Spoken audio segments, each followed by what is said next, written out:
Hello, and welcome to Dungeons and Magi, where we open our handbooks, open our minds, and more importantly, we roll the damn dice. As always, I'm your Game Master, Cade, or you may call me the Viking GM. Before we get started, we have some announcements.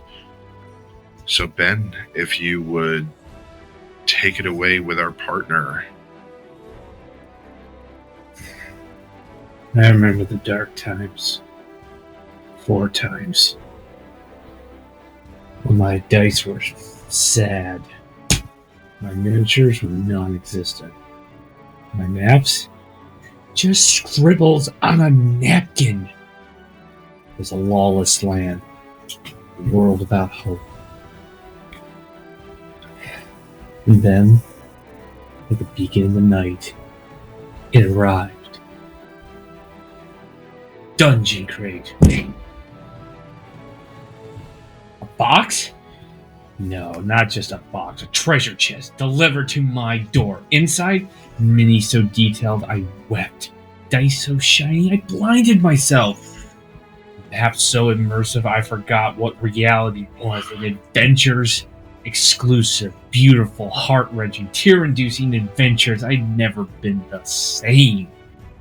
But this power is not just for me, no, my friend. It's for you. You can experience this joy, this glory. All you must do is go to dungeoncrate.com. And if you're truly bold, truly worthy, use the code DungeonsMagi22 at checkout for 10% off your first order. That's right, discounted loot. So do not delay. Seek your fortune.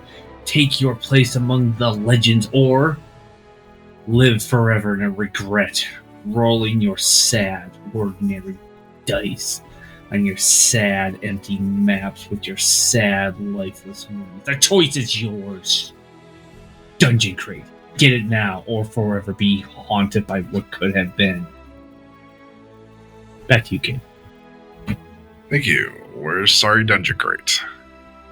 Don't know who writes these things.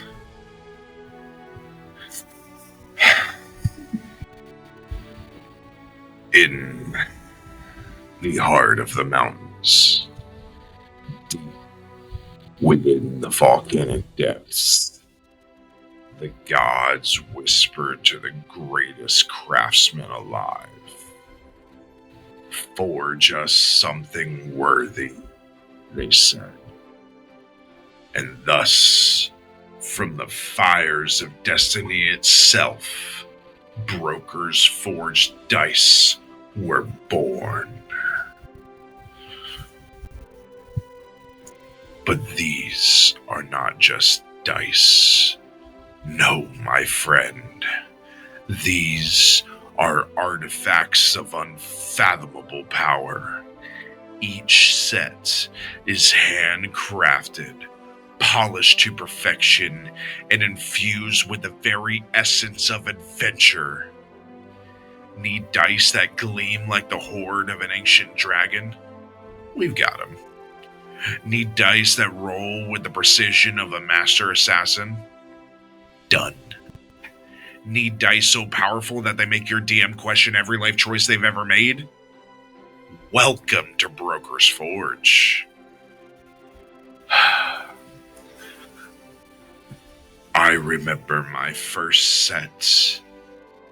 I held them in my trembling hands, and I knew my fate had changed forever.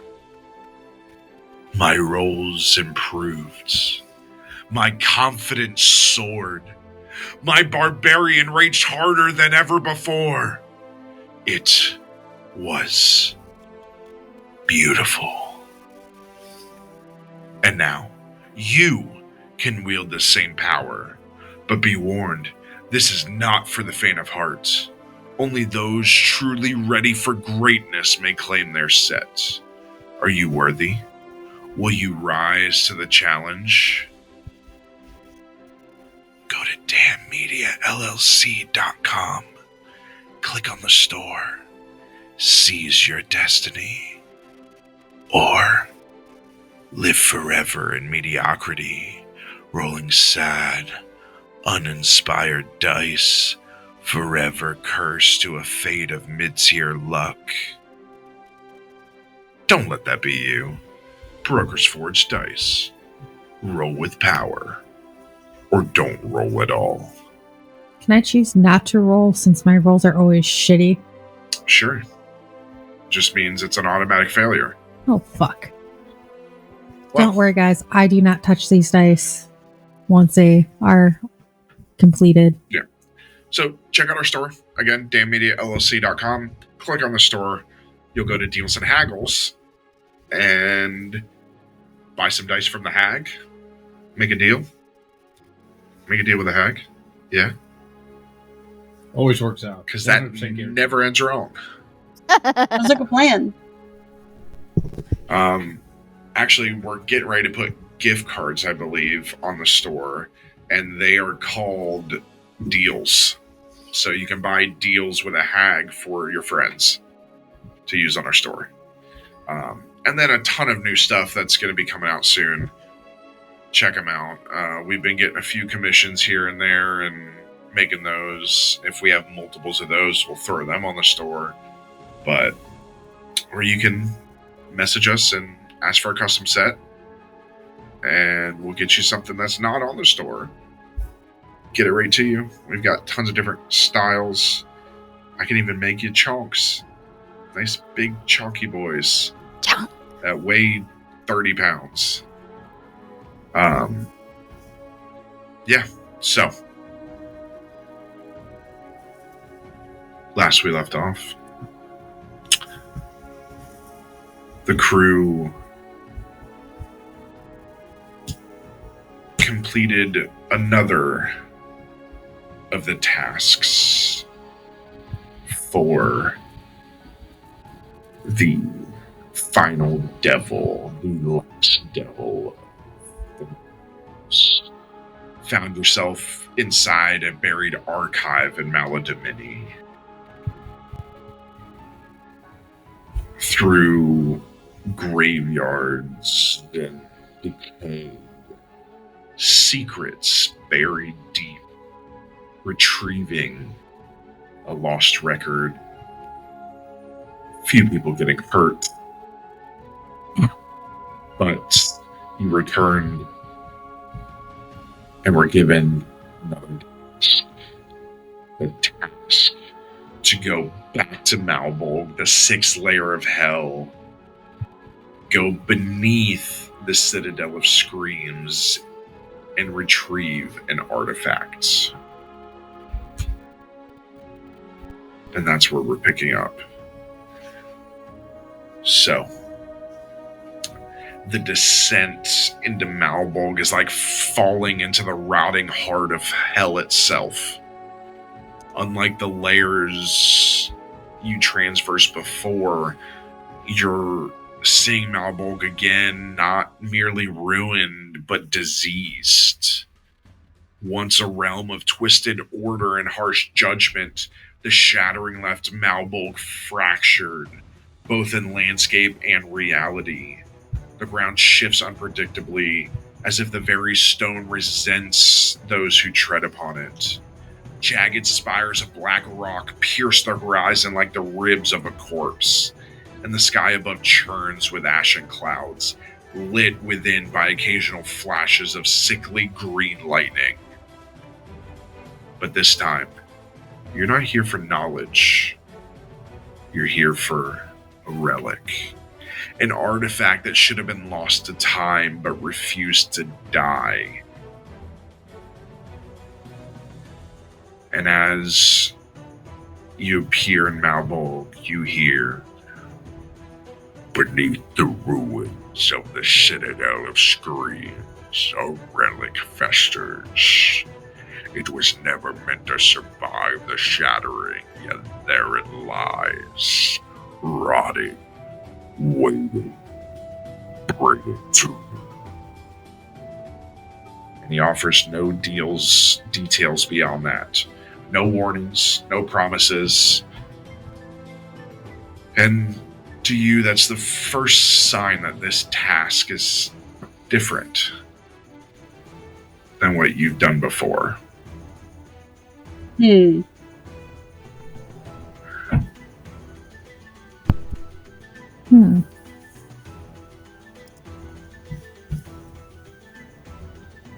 What's he up to then? Not giving us any other information. I couldn't tell you. And has he given us much information before? No, he really hasn't. So that's why I'm not. And I hold up my gauntleted arm, and it's just like, case in point. I have this on me now.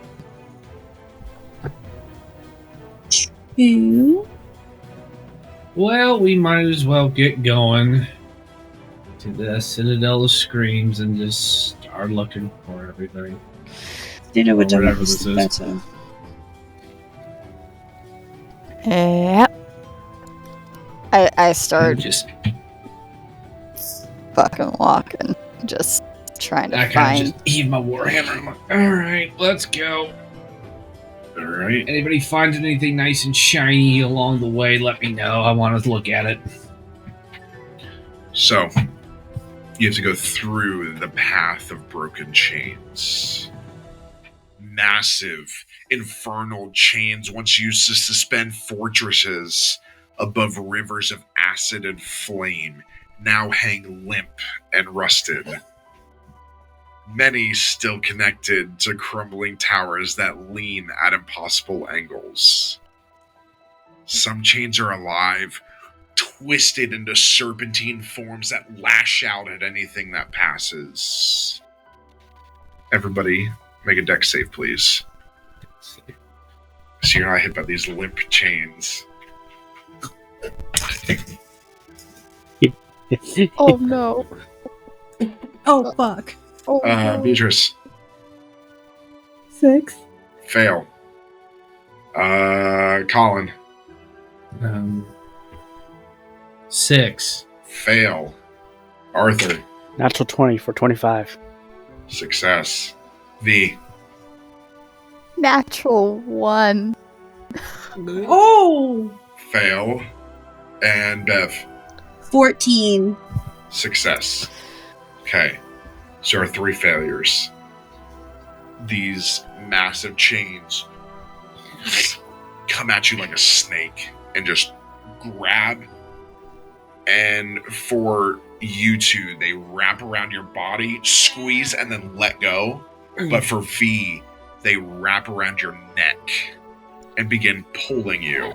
Everybody that failed takes 5 points of damage. Fire damage. So these are flaming chains. Actually, no, I'm immune to fire. Okay. So Immune no to damage. fire.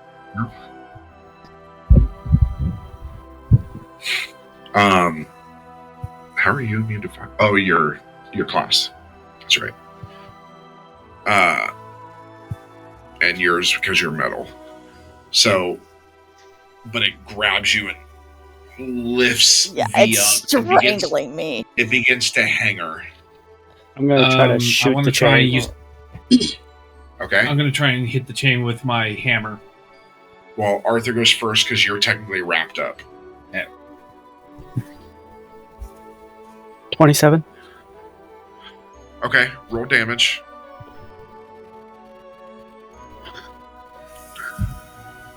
$14. Uh-oh. Okay. The chains shatter.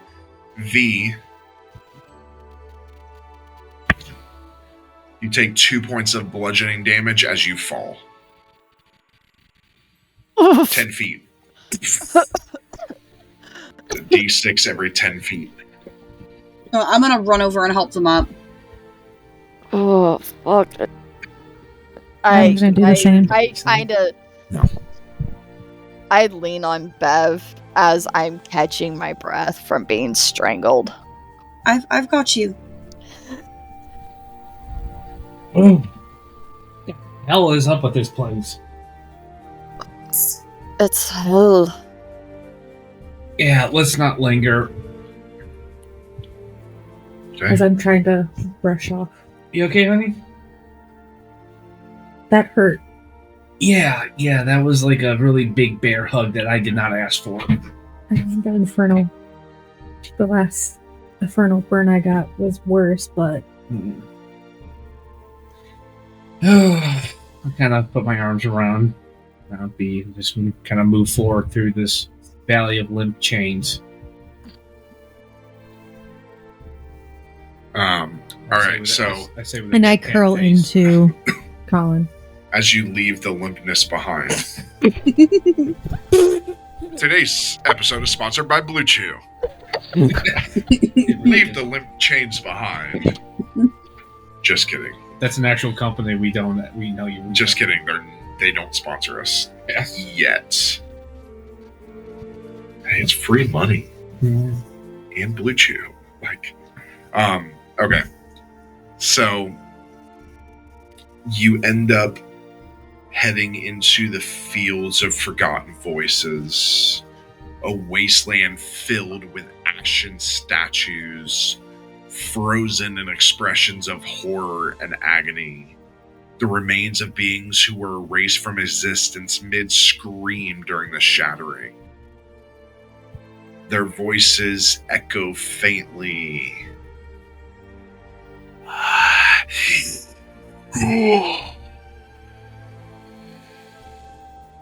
Everybody, make a wisdom saving throw, please. I bet that's like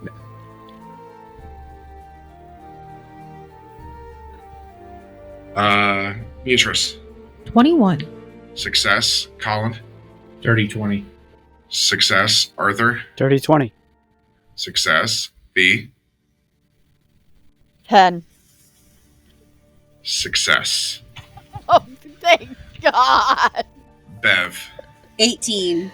Success. Oh. So all of you can feel that in your head, and you just kind of and shake it. Do I understand what's being said? No. No, this is a language long forgotten that not even your spell will allow you to understand. Okay. There are limits to that. The incomprehensible languages, they have to be languages that are still being used, technically, or have been used within the last century. And what you are hearing is old. Eons old. Yes. Kind of shake it off. Probably the beginning of time. Kind of shake it off. I'm like, I look at some of these statues. I wouldn't recognize anything. Are they or discern anything? Or are they just essentially just hunks of stone at this point? Well, you can make a perception check.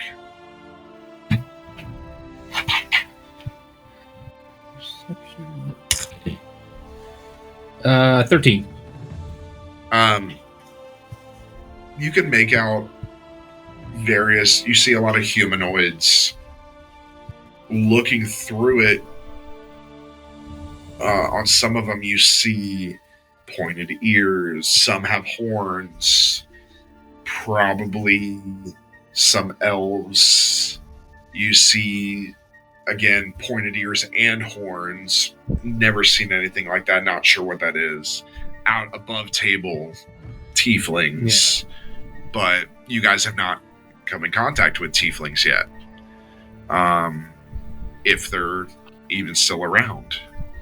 Kind of, as I'm going through, I kind of want to just go up to one of the statues and just kind of... Whoa. Crumbles to dust. I grab Colin's hand because I'm right there. Don't touch. If I have the rule, you have the rule. Yes, sir. As I just kind of look to everybody. Let's get going, everybody, and whatever you do, don't touch these things. That was Especially given a don't very breathe long after you touch time one of them. ago. Colin. Where in the hell? Why would we touch anything? I don't know, Artie. I hold up Artie, my Artie. gauntleted arm maybe I'm a again. little curious. You I ever hold heard up the, my hand, which still has a burn mark on it. You ever heard of the saying, Oh, yeah. curiosity killed the cat? I go meow. Yes, I have heard this. Ignoring that, I'll let Bev handle that cat. Mhm.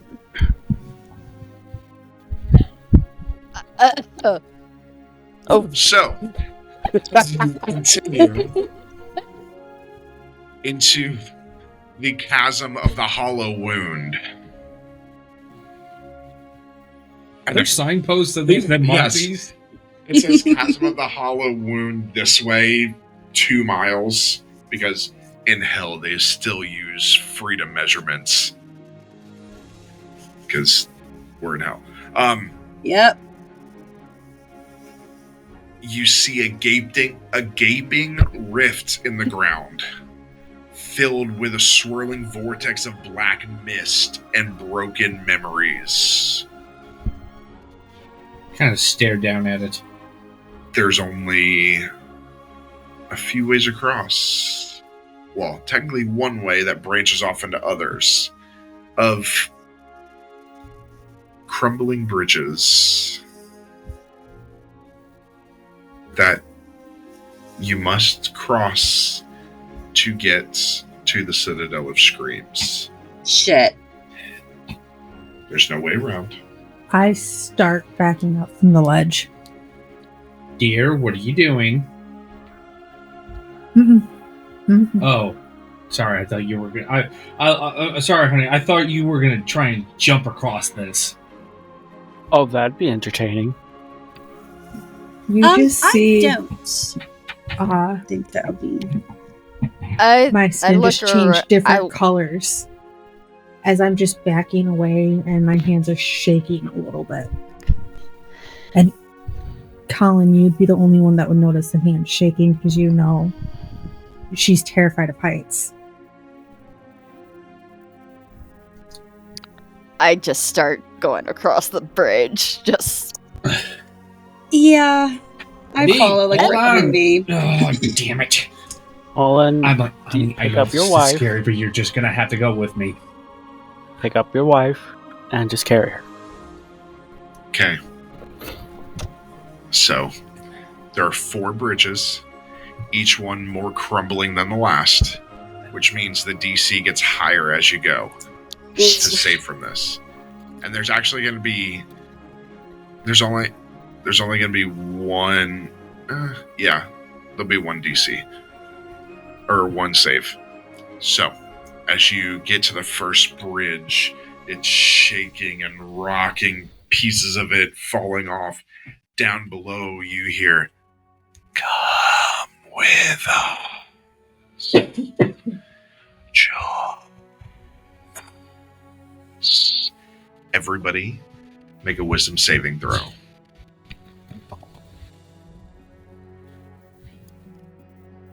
Beatrice. Natural 20 for 25. Ooh. Colin. 16. Success. Arthur. Dirty 20. Success. V. nat 20 for a 21. Success. Bev. Dirty 20. Wow. Okay, the first bridge. It's a shame you wasted the nat 20s on the first bridge that had a DC of 10. The easiest one. Damn it. So you guys ignore those voices and are able to make it across, having to jump over some of the gaps. And then there's a little bit of land that then leads to another bridge, to another piece of land. So now it's time for the second bridge. Everybody go roll another wisdom save. God. No.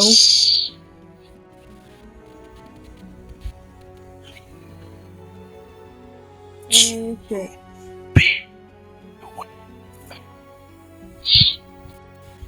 Beatrice. 12. Okay. Colin. Natural 20 for a 22. Now I'm even more scared because you're writing shit down. Arthur. 14. Okay. V. 15. Okay. Bev. Oh, I'm not Nat telling 20? you this the last minute. Okay. What was that, Bev? Sorry. Nat 20. Ooh. Nice. Yours was what? 12.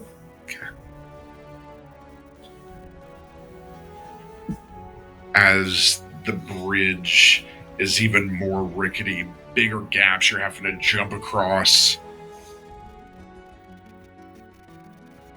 These whispers entering into your ears. You look, and you all fight the temptation and make it across. Ooh. You fuck. I'm literally shaking right now because I'm so scared. Next one, Ooh. even more rickety. Shit. Oh no. Beatrice. 18. Okay. Colin. 19. Okay. Arthur. 9. Okay. V. No. What? Oh! Oh! Bev. 17. Okay. So, as you all are making it across,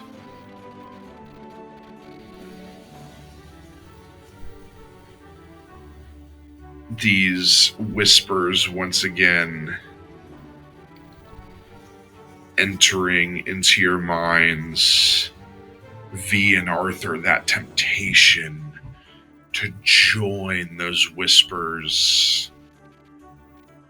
You turn towards the ropes and look down, so ready to jump.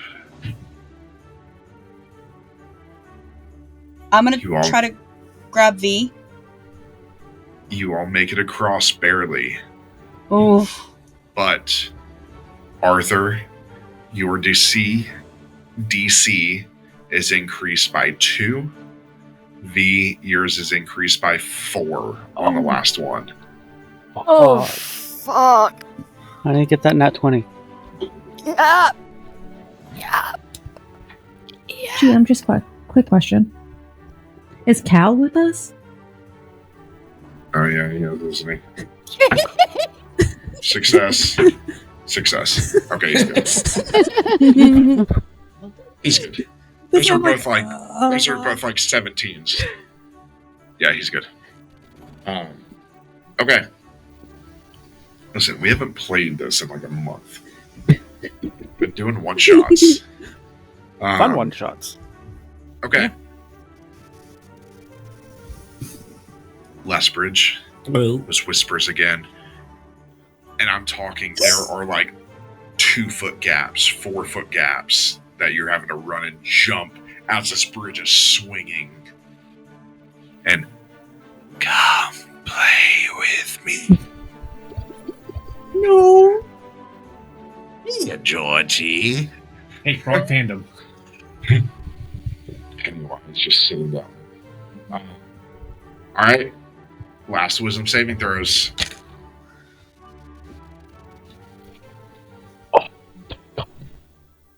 I don't know. Oh dear. Well, at least you can see. You guys can see my rolls, right?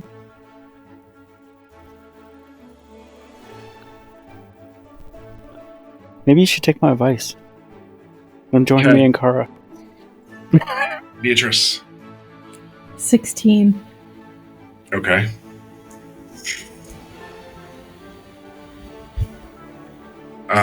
Colin. 21. Okay. Arthur. Natural 20 for 22. Yes. Okay. V. Dirty 20. Okay. Bev. 5. Oh!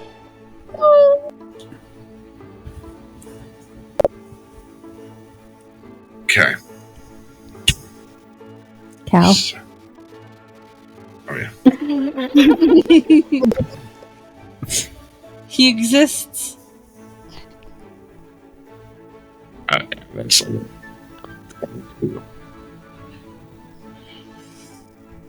So, as everybody's moving this bridge, you hear those whispers. God.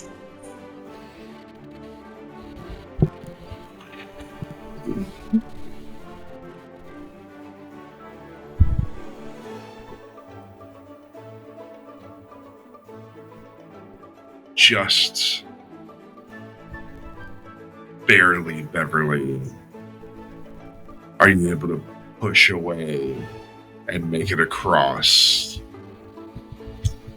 with everybody else. You had to fail this twice. Okay. You had to fail it 3 times to go over. V technically failed it twice because of the nat 1. Yeah. Which made the DC go up. So DC was going up by 2 every time. V, your DC on that was a 20. Oh, shit. Ooh. Holy fuck! Chris's was an 18. Arthur's was an 18. Everybody else was a 16. Ooh. And I just fucking made that. GM, I have a question. I have the cantrip of mending. Is this bridge considered one object? I mean, each one is.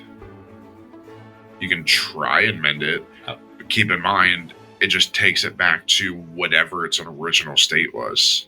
That's all mending does. It doesn't fix it. If this is how the bridge was, that's all. Mending doesn't necessarily fix something. It puts it back to its original state. Oh, so if this thing was always rickety and about to fall apart. It would just... the pieces that have fallen off before would come back, but it would still be rickety. I just thought in case, make it more sturdy so it doesn't... You can just walk across it with no issues. So, I mean, that's up to you, but yeah, it's not going to fully restore the bridge because this is the Hells. Okay. Sure. So, at the center of this nightmare stands the Citadel of Screams, a towering ruin of black stone fused with bone, its walls covered in runes that bleed faintly, as if the very structure is in pain. And beneath it, hidden in the depths of forgotten dungeons, lies the artifacts. So... I kind of look up at the door. Well, shall we? As I go and push the door open. Okay. One of these days, he's gonna realize these things may be booby-trapped. Arthur, I don't think anybody was left alive in here to booby-trap it. Who here is technically alive besides us? All I'm saying is the last time anybody was living here besides us, I don't think they were in a position, they were thinking about booby-trapping this place. If that field back there of all those statues is any indication of anything. If we run into something, it's gonna be your fault. Oh, I know, everything's my fault. No, just because you haven't knocked on wood and not taken the proper precautions. Your lives are still needed. Anyways, Oh. and Yeah. I just kind of go right on in because I want to get the fuck out of hell. I follow. I follow. Okay. I look back. Coming, Arthur? Yes, I'm coming, you lack of caution. Alright. So...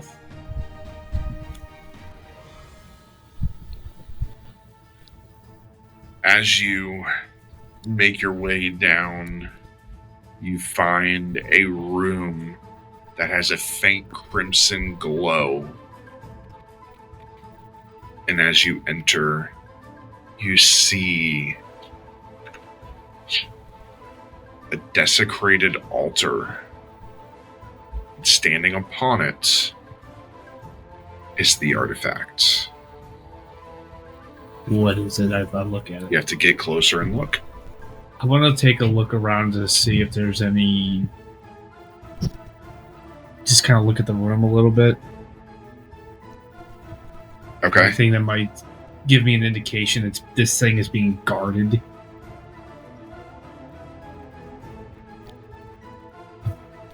Make a perception check. What is that? That is 16.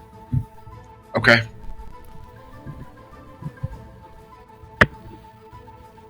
All right.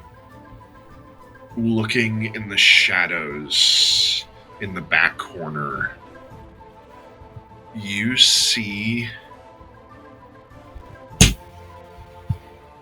something. A being twisted by the shattering.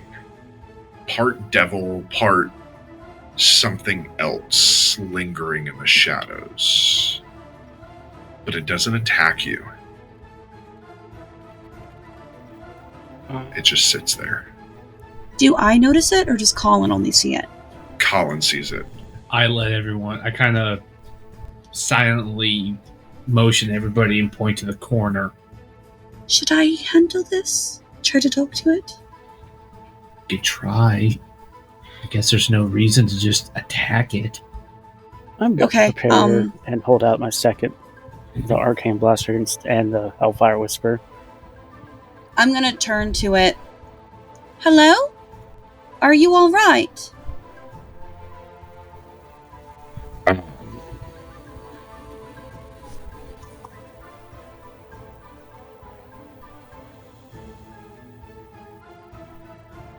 So it sits there for a minute, and all it says, "You would take it? Do you even know what it is? It does not belong to Belzethar. It does not belong to anyone. It should have been left to die." What is it? He just motions a finger towards it.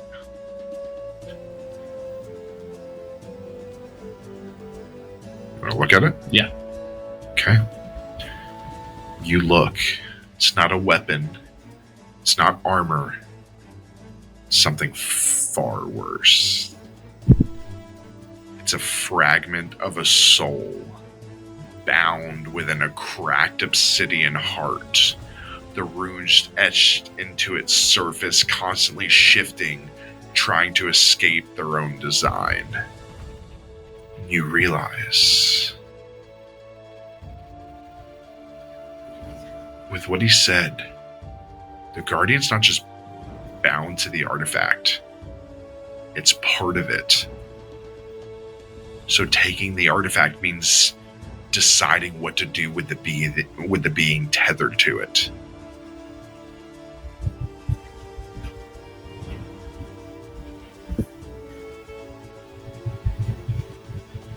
Hmm.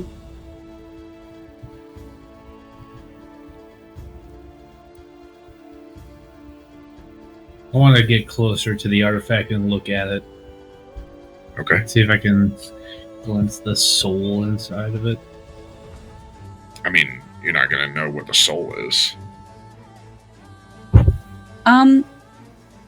If we take it, what happens to you?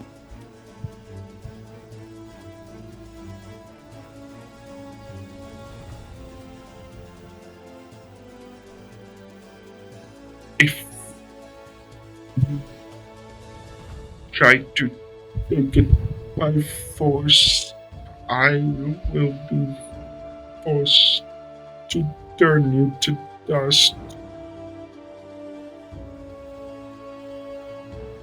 How'd we get permission to take it?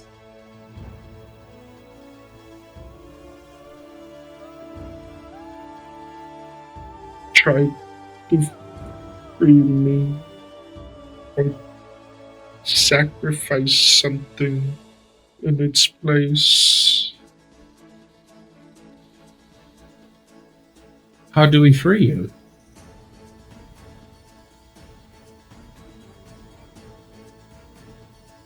You must sever the artifact.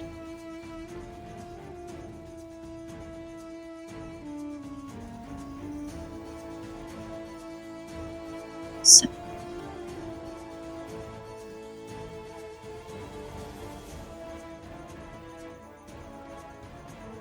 and do you remember who you are? How long you've been here? I've been for a long time.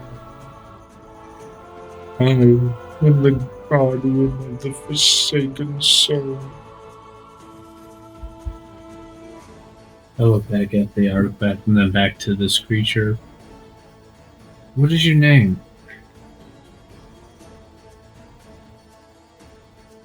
What is a name?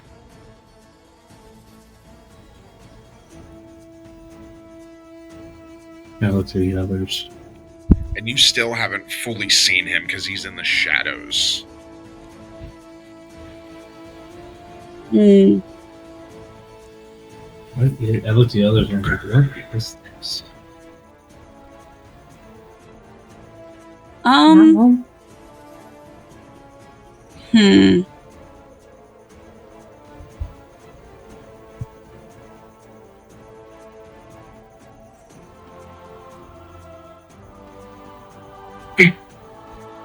You know you're not supposed to go back. You must go back, please. Are we in danger?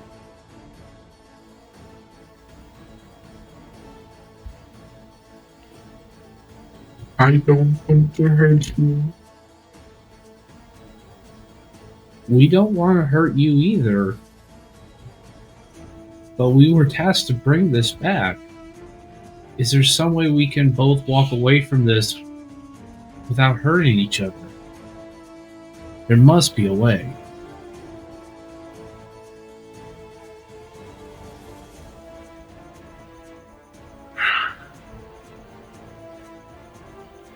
You could try to break its power, but you will destroy the relic. And I will be free, but you will have to answer to Beelzebub. So take it, fight him, break it, free him, or go back empty-handed. Basically, you can take the artifact by force, where he will fight you. You can attempt to free him by breaking the artifact's power, so severing the power between the two of them somehow. You can try and bargain with him where he will willingly give up the artifacts by sacrificing something else, or you can just choose to destroy the artifact. It will free the Guardian, but there may be drawbacks. If we decide to take the artifact, I can try to replace it with prestidigitation to like make a fake one so that we can try to sneak out of here without him fighting us. But again, that would be sacrificing him still.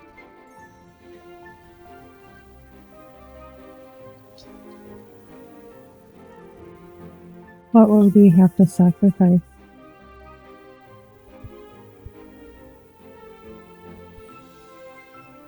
A memory, a secret, or even a piece of your own soul.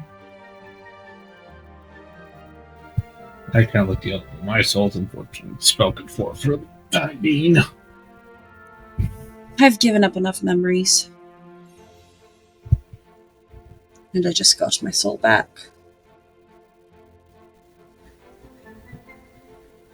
Please don't make me do this. I don't want to have to kill you. Guys, we don't have much time. He will attack soon.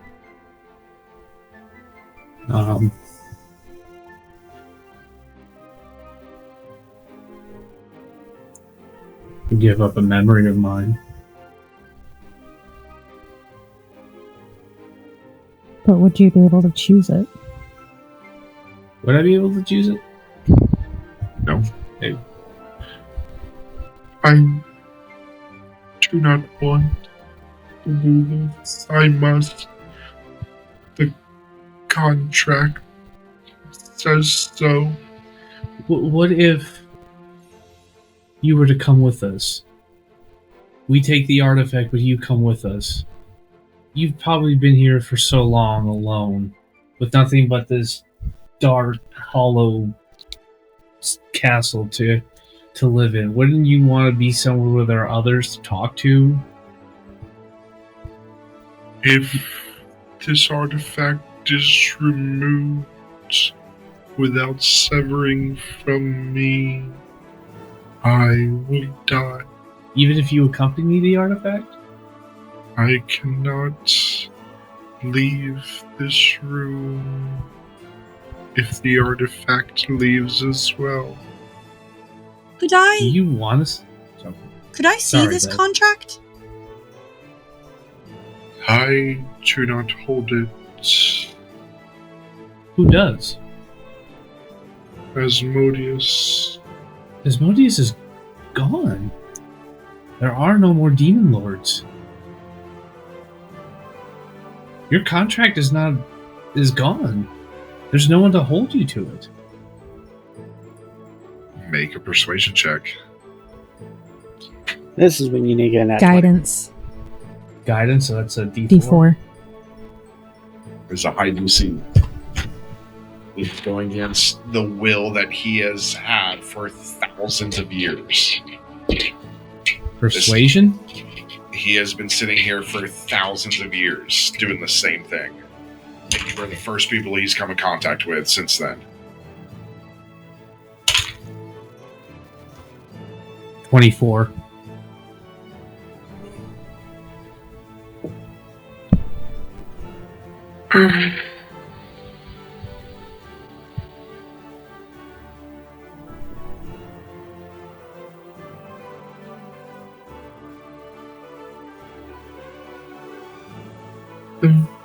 Dead.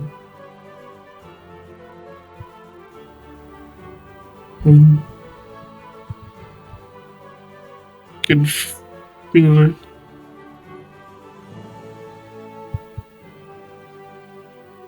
And you feel the ground rumbling Oh no. as he stands up. He's been sitting this whole time. Oh. He stands up.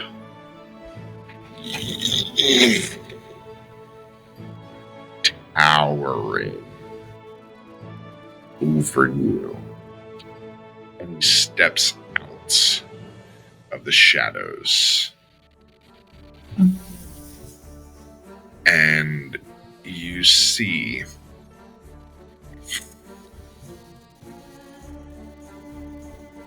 he's about 20 feet tall, composed of blackened infernal metal and burning chains. His torso is fused with the remains of past souls, their forms barely visible beneath the surface, their eyes glowing dimly with suffering. His face is a featureless mask-like helm cracked down the center, whispering eternal chants and infernal. Huge gauntlets grip a glaive the size of a small tree, its edges glowing with ever-burning flames. Around its feet, dozens of broken, shattered chains lie scattered, remnants of past challengers who failed, and from its back, 2 massive iron spikes protrude, inscribed with runes of eternal servitude. And this is what he looks like.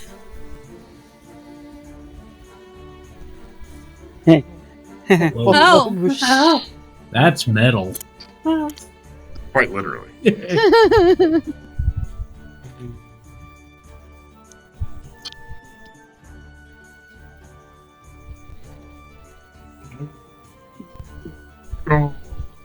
And now you can almost hear that echo from that metal.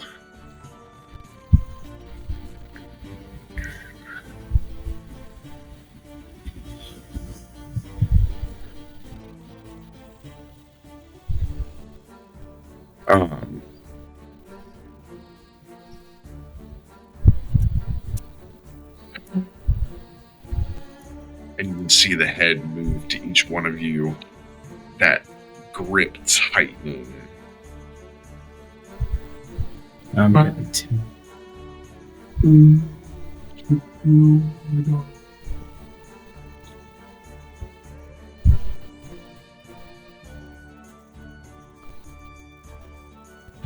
What I want is to be free. Drops this weapon, and the ground shakes as it hits the ground. And as he steps forward, he begins to shrink. These flames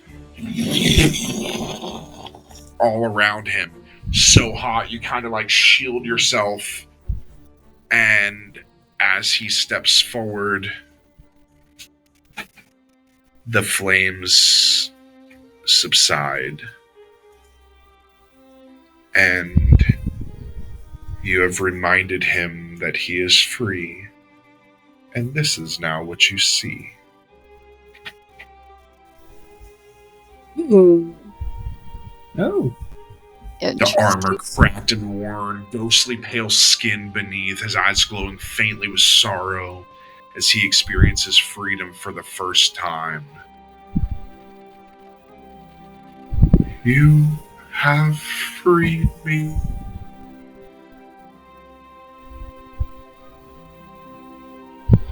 Take the artifact.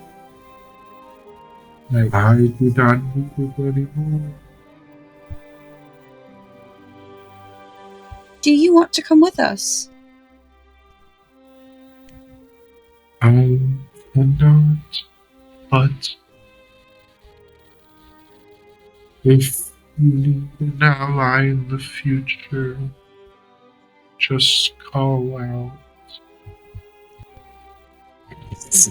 In flames, he disappears.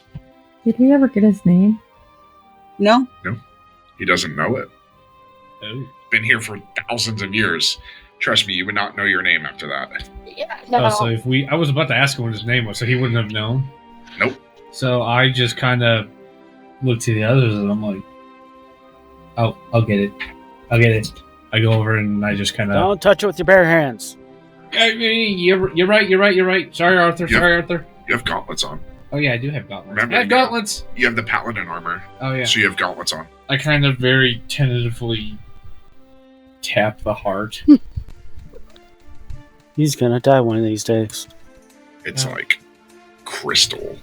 Hey, honey, Yes, honey. stop tapping it. Okay. The soul can feel it, apparently. Oh, sorry. How do we want to grab this? Anybody got like a napkin or something? You have gauntlets on, so shouldn't that Well, protect apparently every time I touch something, Arthur has a headache or something. So I'm trying to do something that doesn't harm anybody. I point to V's arm. I've raised my gauntleted hand. I'm like, this is the last artifact we picked up. Okay, fine. That's fine. Actually, I go over and with that gauntleted hand, and I pick up the other artifact. What artifact? Okay. Just That was it. that's it. Oh, yeah. I want to look around. Is there anything else in that I can see? The chains all around. This is the only thing. You see massive chains where the links are the size of your body. Let's just This was more prison than anything else. just return with this thing and Yeah. All right, everybody. Let's get out of here. Did you see Yes, that let's poor hope- boy? Hammer in. Yeah, I gotcha. Get out his load. I stepped through. I stepped Okay. through. I I fall stepped through. I when everyone goes through, I go through. Okay. The chamber feels different this time. The ever-present embers drifting through the air seem slower, heavier. The great iron throne, forged from the remnants of a lost age, creaks as Belzathar leans forward, his amber gold eyes narrowing as you approach. For the first time since you began these tasks, his smirk is absent. Instead, there's something else. Curiosity. His gaze flickers to the relic in V's hand. Ah, so you did it. You actually did it. And his clawed fingers flex as if resisting the urge to snatch it immediately. Instead, he gestures lazily towards you, his voice carrying its usual casual arrogance. But there's an undercurrent of something else, something deeper. Show me. I hold it up. The chamber shudders. The very air trembles as if the Nine Hells itself recognizes the artifact's return. The chains in the distance groan, shifting ever so slightly.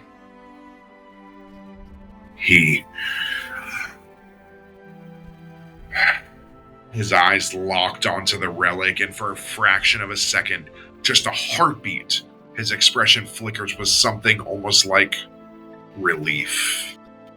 Then just as quickly, it's gone. Well, would you look at that? Kind of leans back, his grin returning, but it's measured, controlled, far more than usual. Tell me, did you feel it? The weight, the hunger, the history clawing. We definitely felt something when we were going toward the Citadel, but Had to to be honest, try not Lord, to we jump. just kind of, we were able to persuade the Guardian to hand this over to us. We were more focused on not dying from him, or whatever that creature was. He reaches out, but he does not touch the relic with his bare hands. Instead, with a snap of his fingers, a gauntlet of obsidian iron materializes over his clawed hand. He then takes the artifacts. The moment he grasps it, the chamber shudders again. The air grows thicker, heavier. The walls seem to breathe just for an instant, and for the first time, you notice he does not look amused anymore. His grip tightens, his eyes darken, then in a low voice, barely above a whisper, finally. Then just as quickly, he releases his grip, the moment passing as though it never happened. His usual smirk returns. You've done well. A deal is a deal. Your debt lessens. But we are not done yet, are we? I kind of look over to V and just kind of put her hand down. Do I still have the artifact in my hand, or does Nope. he have it? Okay, I kind It's of gone. like.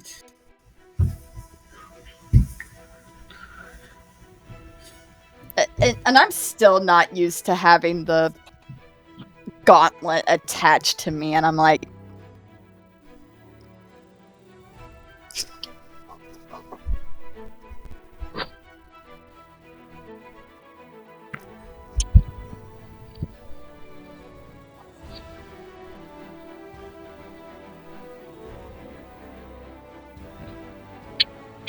Two. And he opens a portal. What task, my lord? Go to Cania. Hey, spell it. Cania. This is the 8th layer of hell. Cania? It's the frozen echo. This is all ice. You said the 8th or the 9th? We're on the 9th. Now go. I What- will tell you when you go. I kind of motioned to everybody. Okay, everybody, go. Dress Hey. warmly. Less and less information. It is what it is, Arthur. It is what it is. Right. Kale steps through the portal. I stepped I through. stepped through. I step through. I give one long last look at him before I step through. I look up to him. I'm like, just kind of nod and just. The descent into Cania feels like falling into the grave of time itself. Unlike the fiery infernos of the upper layers, Cania is a realm of eternal frost, where the cold doesn't just bite, it devours. The landscape is a desolate expanse of endless glaciers, towering ice spires, and frozen seas that stretch beyond sight. Their surfaces crackled like fragile glass beneath the weight of ancient sins. Above, the sky is a swirling abyss of black storm clouds, streaked with faint auroras, not of light, but of flickering memories, glimpses of events long past, yet never fully gone. The very air is thin, brittle, filled with the faint whispers of voices trapped within the ice. Some cry for help, others laugh. This is the domain where time itself shivers, and where your next trial awaits. And as cold as the winds that howl through Cania, you hear Belzathar's instructions.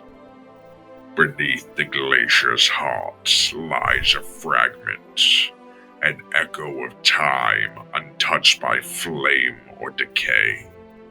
Bring it to me, but do not linger. The past is a treacherous place. So the artifact you seek is called the Frozen Echo. It's quite literally a shard of frozen time, suspended within the depths of an ancient cavern known as the Chasm of Forgotten Days. It's not just an object, it's a moment, crystallized and preserved.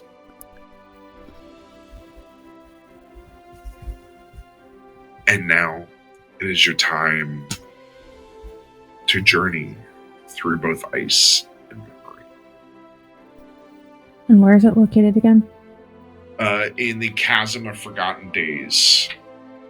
Now, if you wish, Kale can set up the house and you guys can take a long rest if you want to. Yes, I think that's wise. Yeah. Just go ahead and do that. We'll just, sake of brevity, we'll go ahead and say you take a long rest and continue in the morning. Good, because I was really down on health.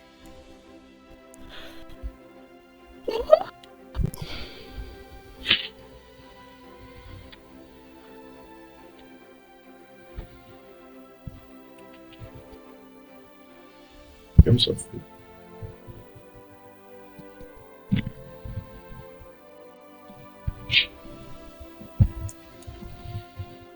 All right. So now, your first parts, you must travel the plains of shattered reflections. It's a vast, flat expanse of black ice that reflects not your current selves, but versions of you from alternate pasts. Paths you never took, decisions you never made. The reflections occasionally move on their own, mimicking actions you haven't taken yet, creating a sense of disorienting deja vu. I need everybody to make a wisdom saving throw, please.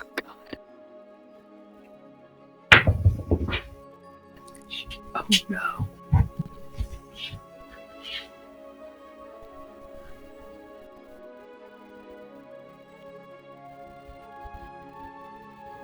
And is this against like a magical effect or anything like that? Nope. A spell? This is all natural. This naturally happens in the hells. Beatrice. 7. Okay. Arthur. Natural 20 for 22. Okay. V. 19. Okay. Bev. 16. Okay. They all got a natural 19 plus 6, 25. Here's some 13. everybody but Beatrice passed. So, as you're walking through, again, this black ice that's reflecting different versions of you, the rest of you kind of shake it off, but Beatrice, you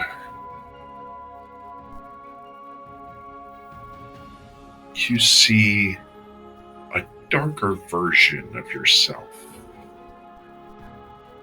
One that has no attachments, but only to the one she serves. You see her kneeling before a large figure.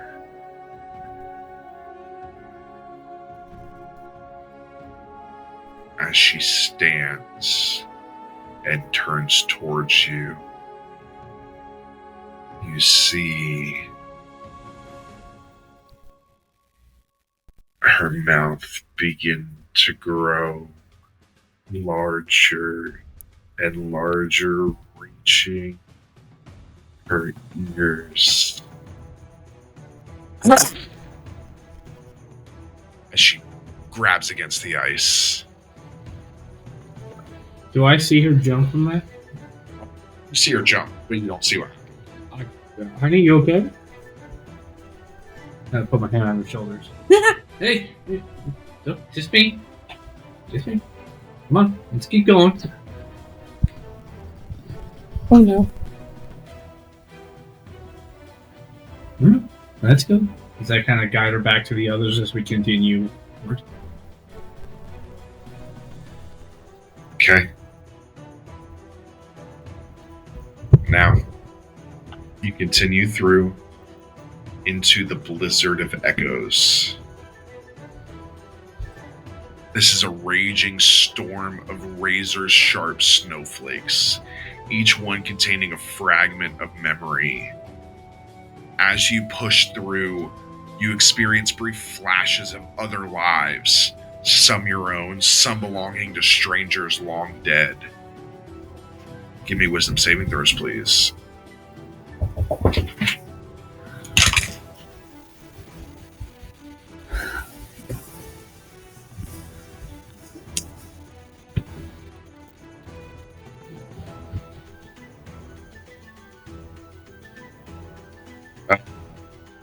Beatrice. 24. Okay. Arthur. 9. Okay. V. 11. Okay. Bev.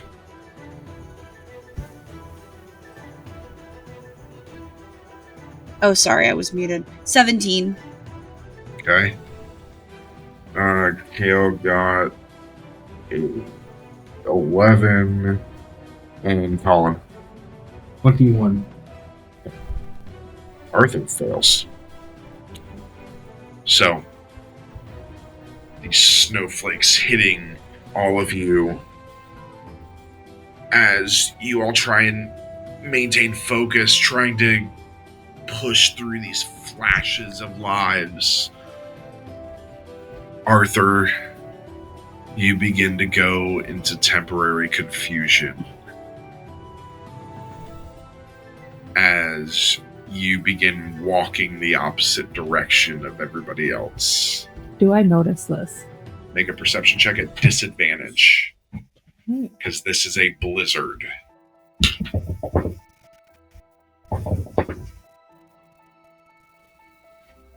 And you said it's investigation?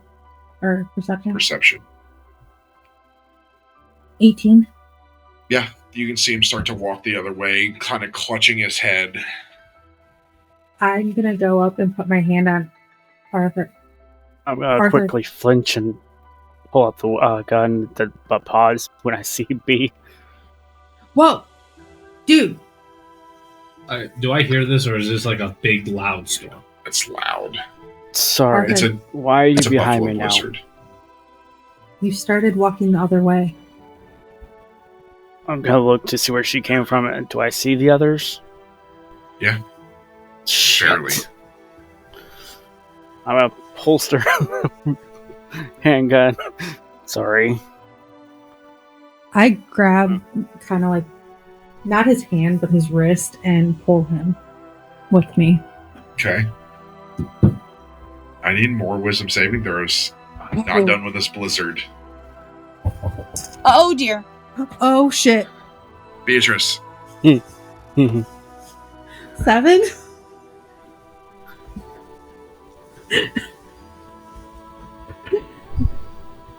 Okay. Put that one to the side. Arthur. 13? Please Okay. don't be a higher DC. V. 4. Okay. Bev. 5. Okay.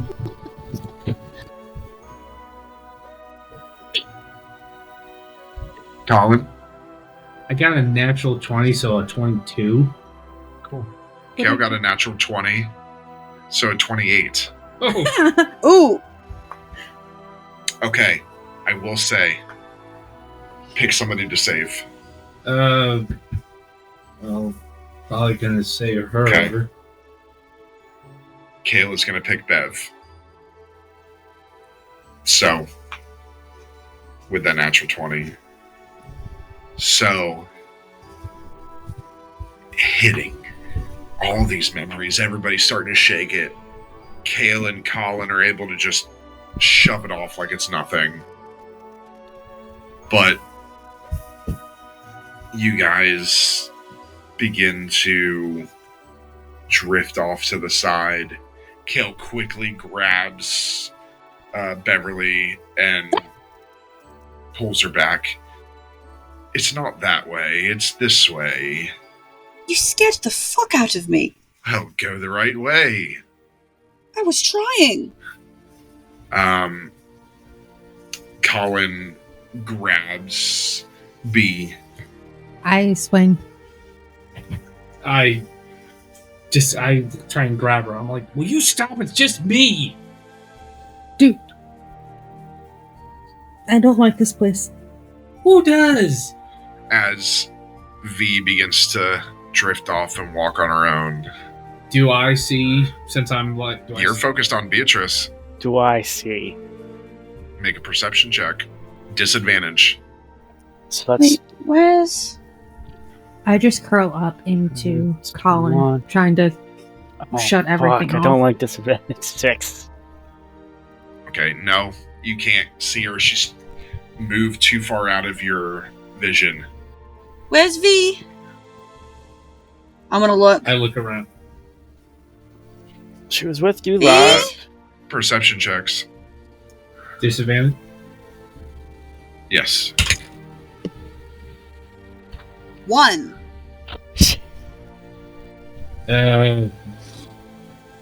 Eight disadvantage. Oh, then it would be 11. Okay.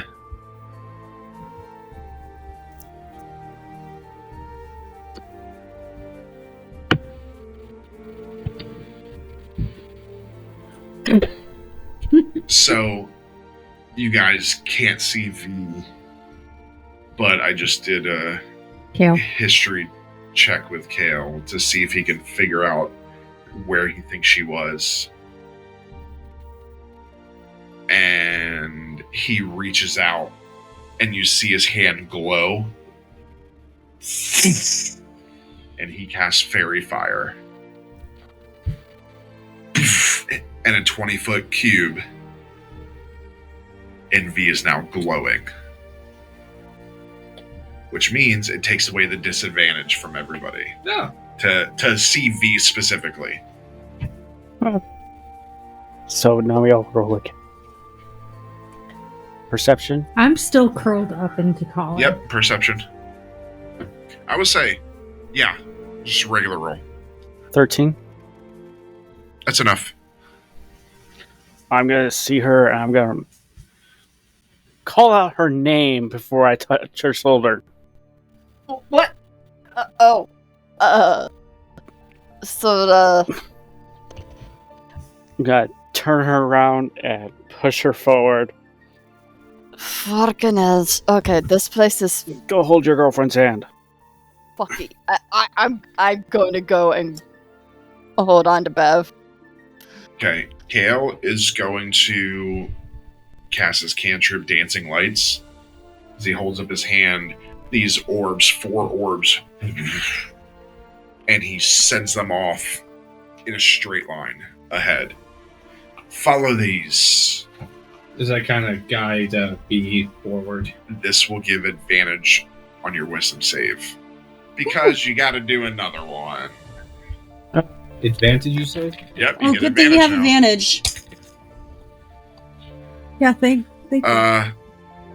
Beatrice. 23? Okay. Arthur. Natural 20 for 22. Okay. V. 8 with advantage. Bev. 19. Kale got like 26 or something. Oh, just that? Yeah. Colin. 19. Okay. So once again, V starts to veer off. Am I These able to? memories hitting her. Am I actually able to grab her? I would say you'll have to make a perception check still Okay. to see if you can see her. Because again, this blizzard's hitting hard. 15. Sure. You can grab her and pull her back in. Damn it! This fucking blizzard. I hate it. I'm gonna move her And- right next to Bev and go cuddle. Suddenly, the blizzard ceases and you step out. It's still cold and ice and snow, but there's no blizzard.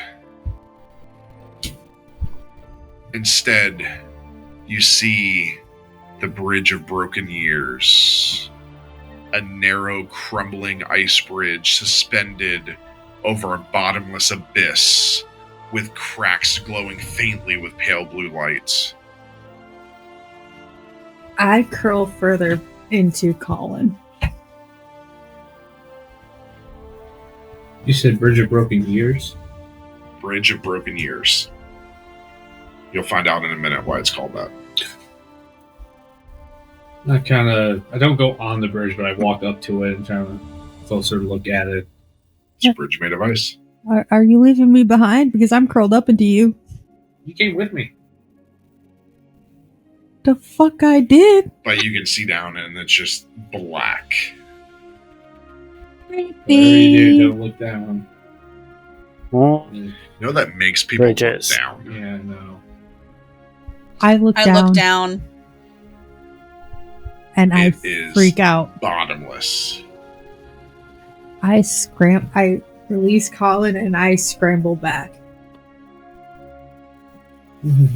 Kale goes, huh, what is there to worry about? And he just walks right up to the bridge. I follow him. Yeah, I follow because I'm at this point holding V's hand to make sure neither of us stray. You I get your go wire and from grab either Bee side. and, like, honey, just hang on to me as I gently guide her across the bridge. Okay.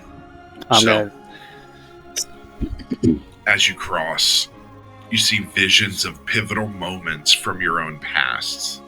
Trauma, triumphs, and regrets playing out below you. Everybody, make a wisdom saving throw, please. Oh no. Oh no.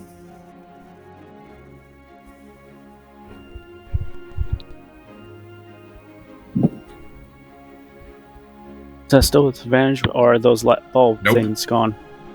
This doesn't matter. This isn't to see where you're going. This is to resist stopping and watching. Oh boy. So, Bev, or sorry, Beatrice. Natural one. Oh,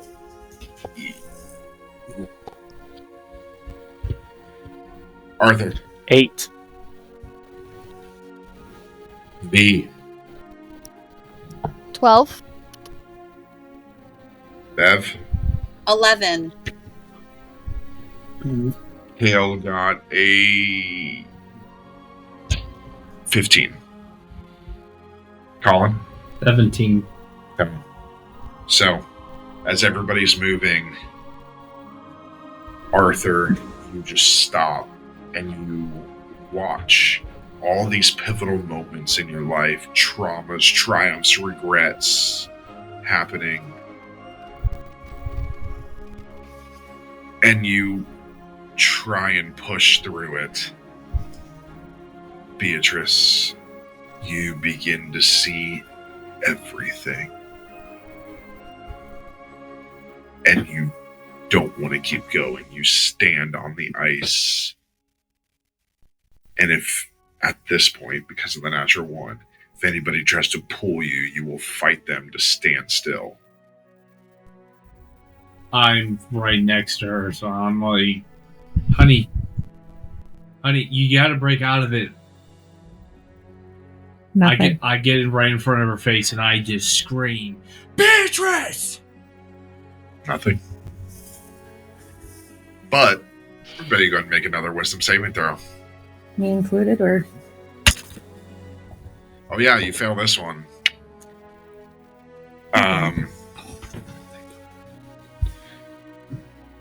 Beatrice, 19. success. Arthur, 5. V, 9. Bev, 7. Kale got a 24. Colin. Yeah, natural 20, so 22. So, Beatrice, you shake it off and you realize that people are ahead of you, so you begin to move and you see Colin right in front of you and you're able to continue going. Arthur, you still stand there, and now you're at the point where you're down on your hands and knees staring at this ice bridge, watching these memories. V, you stop suddenly in your tracks as you see the memories catch your eye. Beverly, you do the same as Kale is pushing forward and you two are trailing up behind. Let's go again.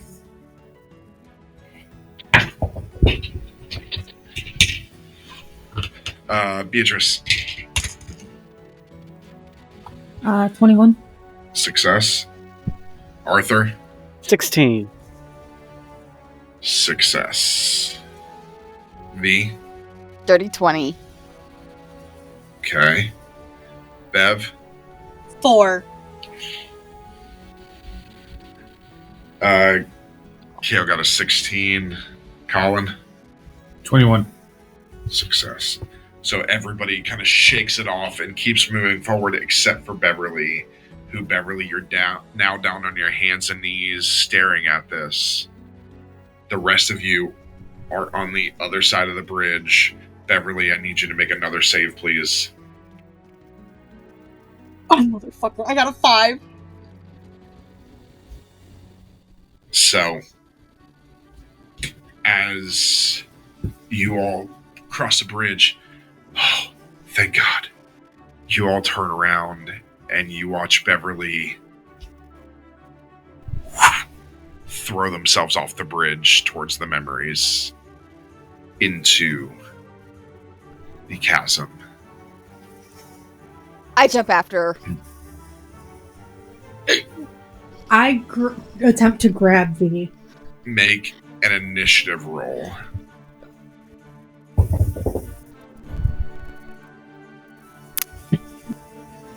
Dirty 20. 18.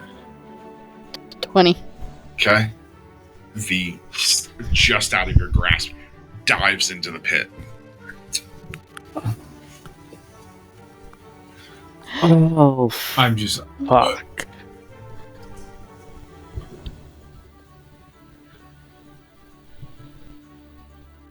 No one has any rope or anything, do they?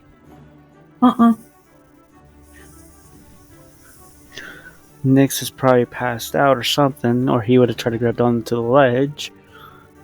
Gal, you Or got lost in anything? the memories. That's it. I look at. I go in my bag and I'm like, wait! I got rope. I got a 50 feet of rope. That's gonna hold me while you guys hold on to it, so I can go in and try to catch them. I don't have to. I go and I tie the rope around Arthur. Oh shit! I know how he does this. Check. I'm like, as I'm doing it, check this. Make sure it's okay.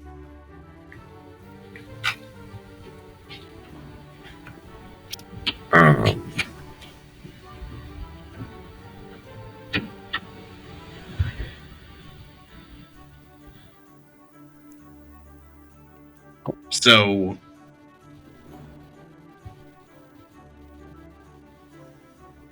all right, Y'all got the rope? I will say,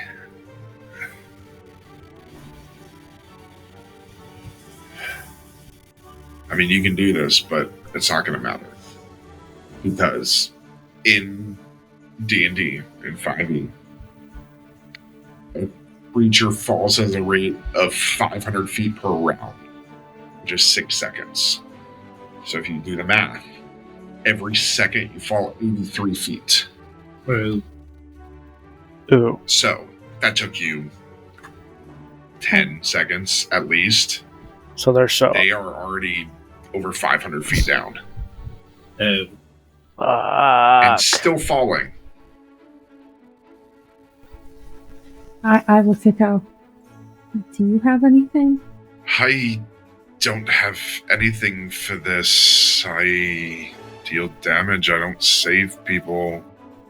I mean, I looked at my hammer. I mean, this can open a portal, but I would have to see them and probably to use it. Remember, he's not a paladin anymore. Can And I wouldn't have any desire to stop falling, huh? Because I'm drawn in by it. So Nope. even using Nyx's abilities, I wouldn't be able to do it. I'm going after Beth. how heavy is your hammer? Let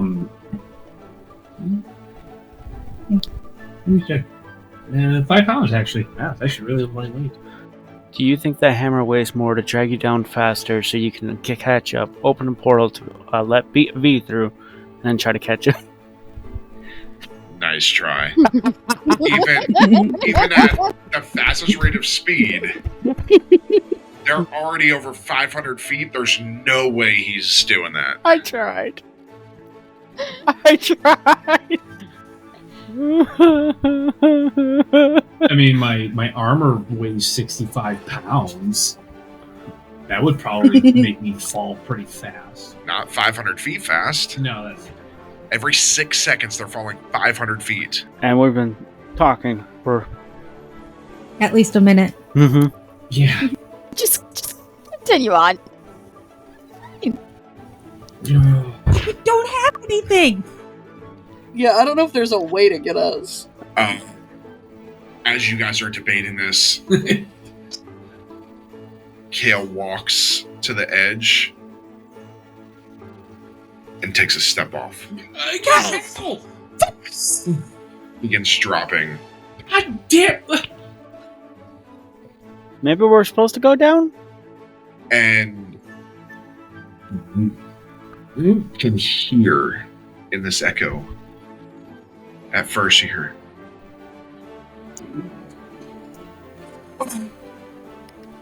Do I comprehend what's being said? you do. What does it say? Belzethon, brother, help us.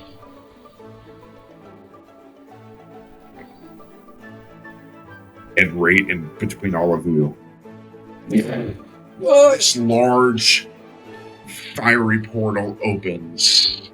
I stumbled back and fall on my ass. So do I. Natural 20. Fuck. Yes. Oh, thank God. It's the only reason that works. And V, Kale, and Beverly tumble out of the portal, and you hear, "That's it. That's your one save."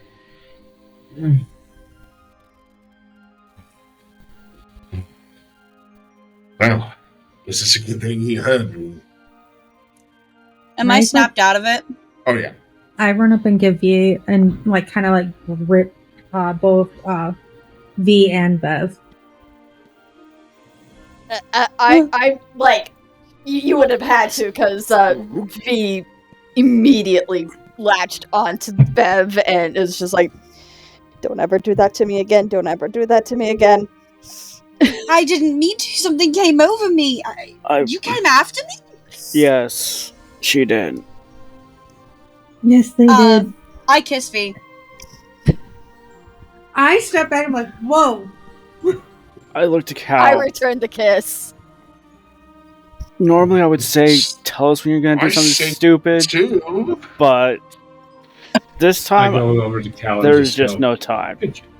Yeah, I'll give him a kiss on the cheek. I guess it's something.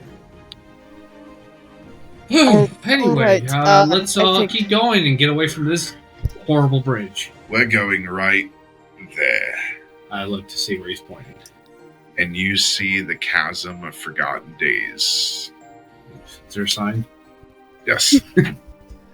The entrance to the chasm is marked by two colossal statues, half buried in ice, their features eroded by time.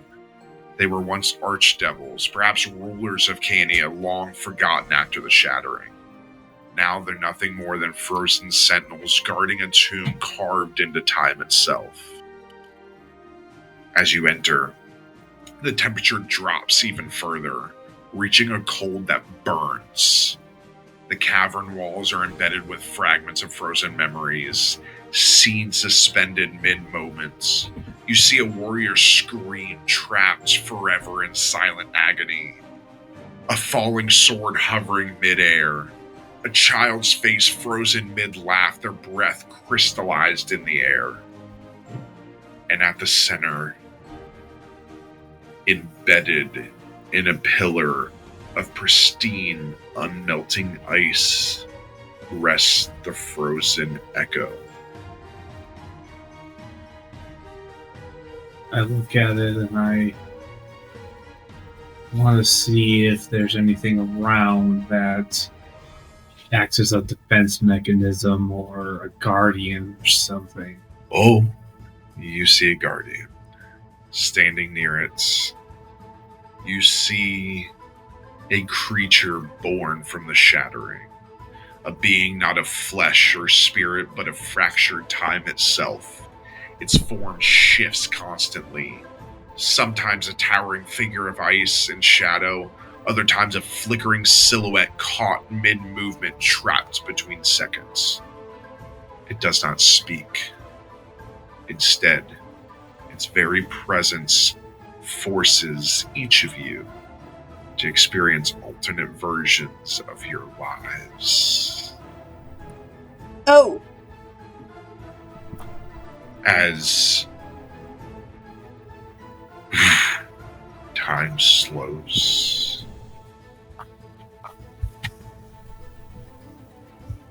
and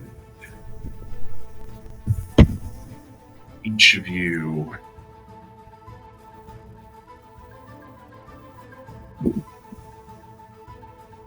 sees glimpses of your alternate life. Beatrice, you see your life if the council had not forced you to marry Colin. You probably would have finished school, would never have came here, would have stayed in space at your home, which would probably be intact because this trip never would have happened. Your parents would still be alive, be working alongside them. Colin, you see an alternate life as the head engineer of the station. You don't have B, but in this life, that doesn't really matter much because you've gotten what you wanted. You've made it to the top. There is nobody above you when it comes to the creation of things on the station. You only answer to the council and nobody else. Arthur, you see yourself as a great general standing over an army. There at your beck and call, whatever whim, medals pinned to your chest. You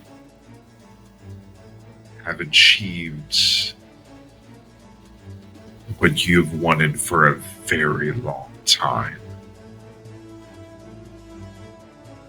V, you see yourself working alongside somebody who has become your best friend and your lover, Colin.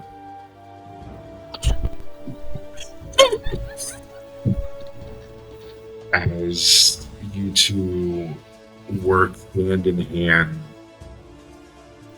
making the station a better place, and you finally getting what you desire.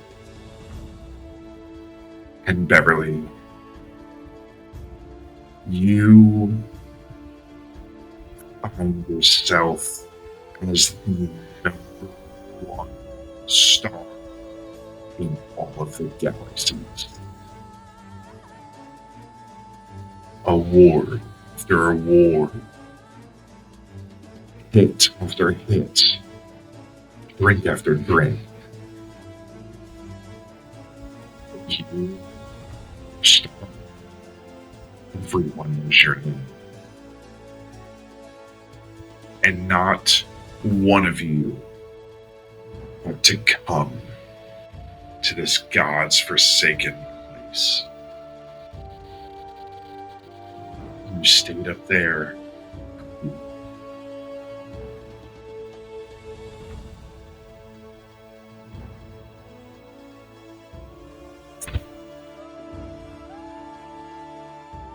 Time changes. It speeds up. You see the future. Uh-oh.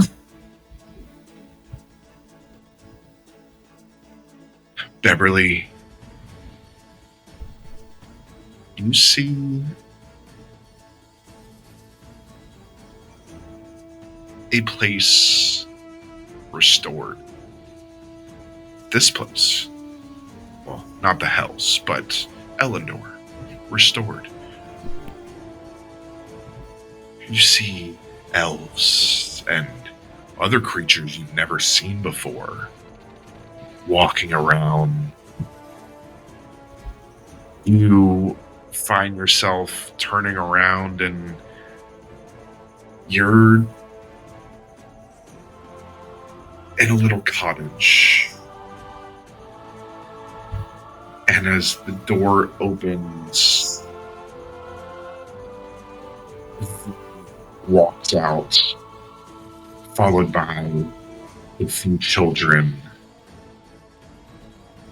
who come up to you and ask for another story of when you were a famous star.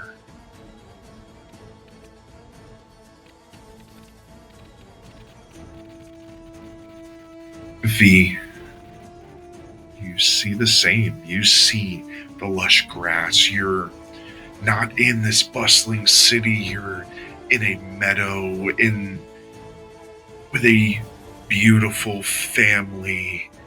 No worries. You still see hints of ley lines floating on the ground. That magic is alive and well. And you're happy. Arthur, you don't have anybody to answer to now. You can just live your life. You see yourself in what looks to be a hunting cottage in the middle of the woods. Occasionally going out, grabbing your rifle, keeping your skills sharp by hunting for your food. Because what else does a killer do when all is peaceful? You're not sad at being alone. You like being alone. You like not having to worry about anybody else. It's just you. You talk to your friends occasionally. But you hunt, you fish, and you just live. Colin.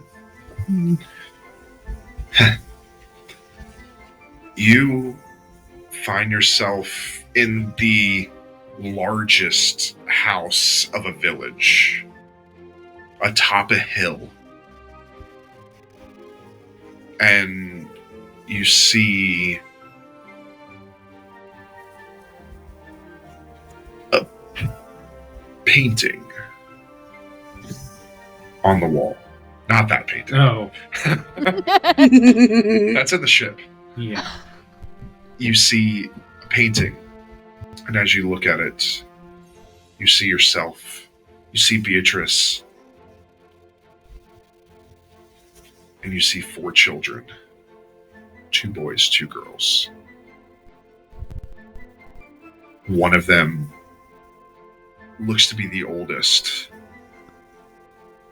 Has red skin, pointed ears, and horns. Mm-hmm. Probably from the deal you made with the devil giving you a tiefling child. But they look happy, your entire family. And as you pan from that painting, you see a painting of you in regalia. And on the bottom it says, a gift from the village to the best mayor there could be. You're in power, and not in a harmful way, in a helpful way. People look to you. They look to your guidance from what you've been through, what you did. Yes, you had to make a deal with the devil to do it. But in the end, it all worked out. Beatrice, you see all the same things. This village, this beautiful family, the pitter-pattering of footsteps as your kids play up above you in their room. As you put on a fresh pot of tea, you hear a knock. And you answer the door, and it's V and Beverly. And they're coming to visit you. Keep in touch with your friends. After all, you saved the world together. You brought all these people back together.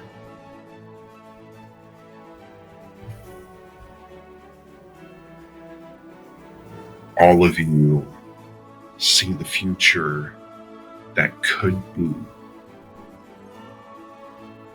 if everything was done right.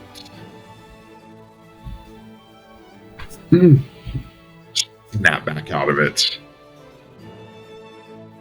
And the Guardian's gone. All that stands is the frozen echo.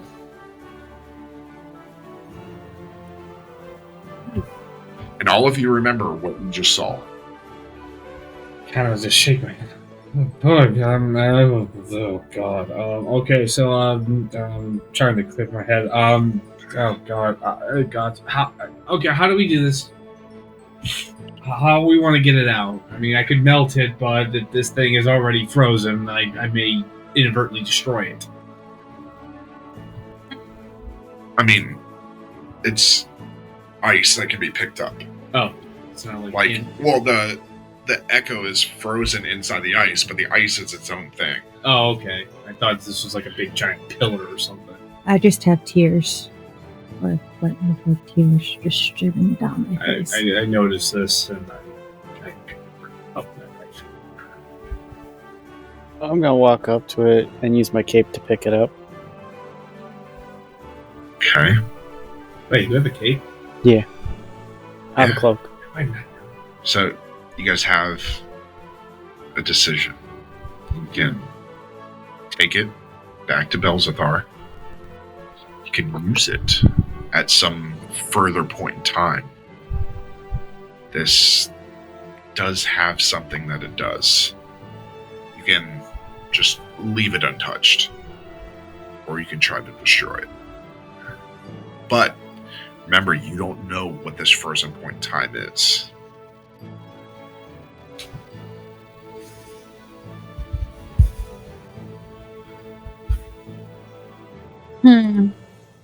Well, I'm walking back within my cape, not really wanting to touch with bare hands. Now what? well, I kind of just Don't want the Grab generic my answer of pulling out hammer and portal. I want your thoughts. Or I will drop it. all right. My thought is to deliver it. I don't want this. I don't know what this is or what it does. Frankly, seen enough of the future and the past to enough for a lifetime. And what if handing this over ends that future? If handing it over is what we need to do to get that future. The conundrum, isn't it?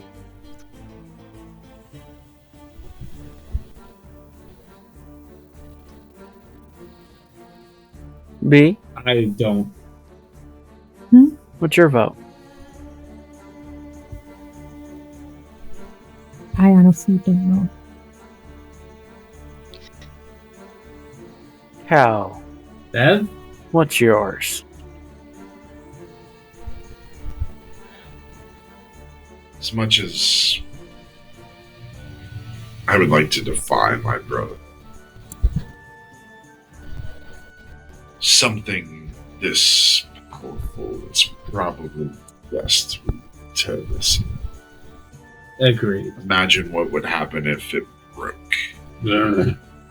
Time itself might break. Well, I'm gonna go back to my time.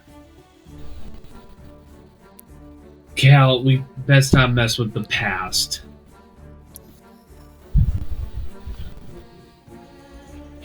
That's right, well, people already did that. It was a bad idea. Yes. So let's just deliver this and be gone with it. There's too many variables. Keeping it would probably just end up badly for us. I mean, we want to have as many if your lord gave us more info. My lord, as you so nicely put it, has his reasons, and also, I don't really care.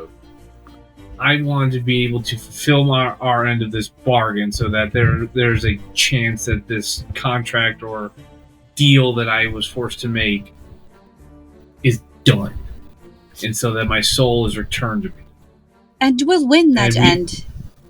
It Sorry. seems that we just keep getting sent on more and more things. Like, he wants us to just make him incredibly powerful, and then he'll have all of the cards. What other choice do we have, Bev?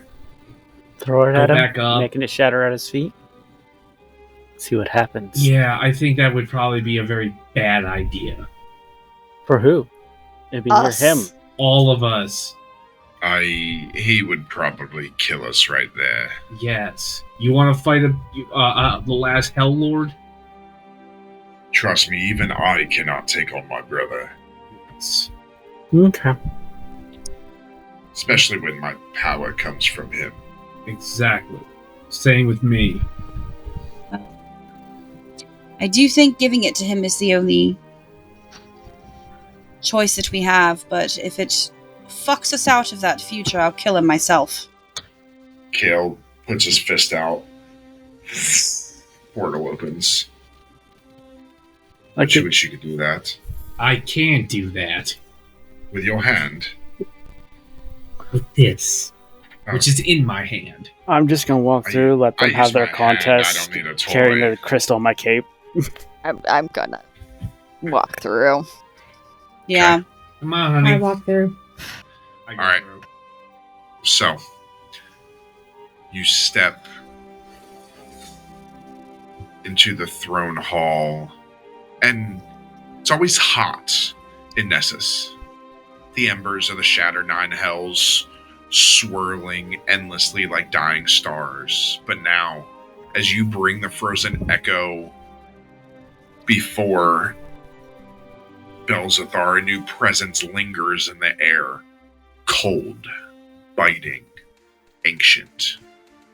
For the first time since you arrived in hell, there's frost forming along the cracked stone of Belzathar's domain.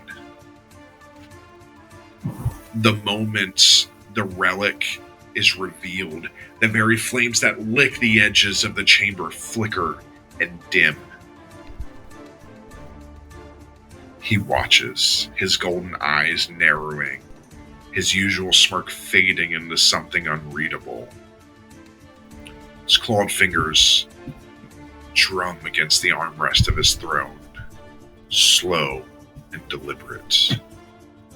I didn't think you'd find it. He doesn't reach for it.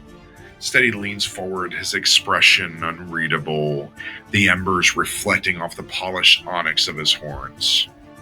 Do you have any idea what you're holding? crystal, something about frozen could potentially kill us if I drop it. Of course you don't. You want the... He finally stands, stepping towards you, his talon feet clicking softly against the scorched stone floor. The frost thickens around him, cracking underfoot. You think this is just some frozen remnant, some relic of the old war? I mean, No. It's far more than that. He reaches out, not to take it, but to hover his hand just above it. His claws don't touch it, but the effect's immediate. The moment he draws near, the frozen energy pulses as though it recognizes him. The whispers within the ice grow louder, the voice of the echo almost forming words but never quite reaching clarity. Belzathar's jaw tightens. This is a whisper of something that should have died in the shattering. Something that refuses to be forgotten. Hell's bellow. Even now, it lingers. And he grabs it. I'm gonna still The reactions kind of hold on to it. The reaction's immediate. The moment his claw wraps around the frozen relic, the entire chamber pulses with power. The walls groan, the embers of Nessus flickering wildly as though struggling to decide whether to burn or freeze. And then a single crack forms in the ice. A whisper, barely audible, escapes the frozen echo. You are not the one meant to wield me.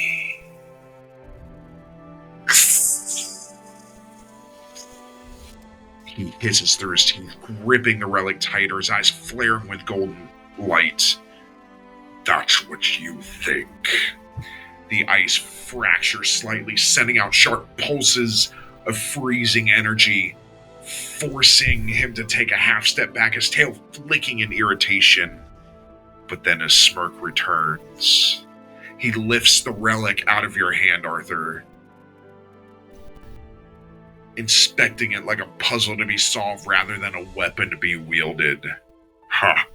Stubborn little thing, aren't you? Good.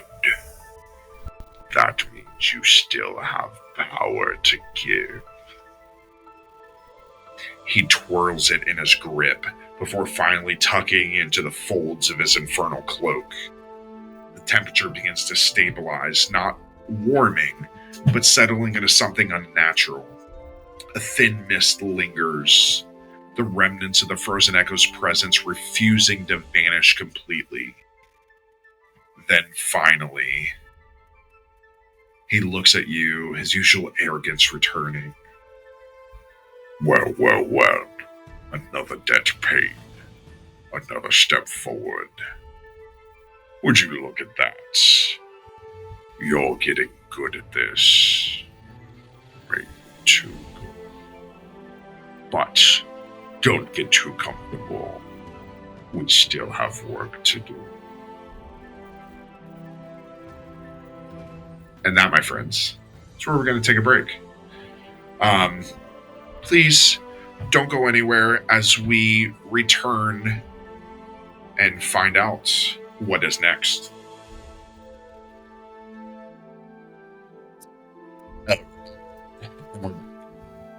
So, Belzathar holds his hand out and a portal opens. And he steps through and leaves the portal open for you. I thought he couldn't leave this place. I guess now we can. Let's go, everyone. Come on, let's go. Okay, Okay, well, this is this new. is gonna be fun. So, the journey comes full circle in Nessus, the deepest, most desolate layer of the Nine Hells. Unlike the chaotic layers above, it's eerily still, as if reality itself hesitates to breathe here. The landscape is a vast wasteland of obsidian plains, broken by jagged chasms filled with flickering embers of ancient fires, long since burned out.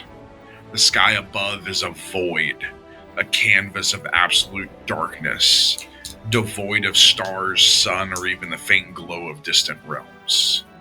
At the heart of this forsaken place lies the threshold of the Forgotten, an immense gate of blackened iron and infernal stone, carved with runes older than hell itself. It's not just a door, it's a wound in reality, sealed with chains forged from the very essence of time and entropy. The air around it hums with a vibration that is felt more than it's heard. Like the pulse of something vast and ancient, waiting just beyond the barrier.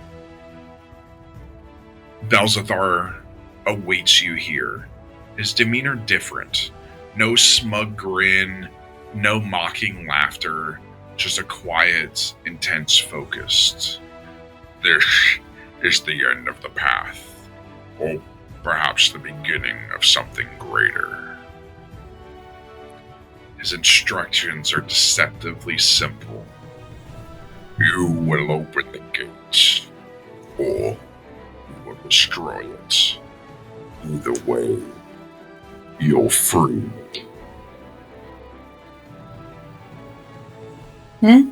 This gate leads to where?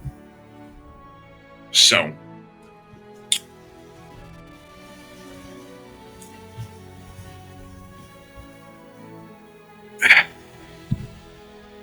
the threshold of the Forgotten is not a prison for a being. It's a seal holding back the raw essence of the shattering itself, a force that predates even the Devil's Gods and the Nine Hells. It's believed that beyond the gate is an ancient fragment of chaos, a power capable of rewriting reality, not through malice, but through indifference. It is pure, unbound entropy. And Kale kind of pulls everybody to the side.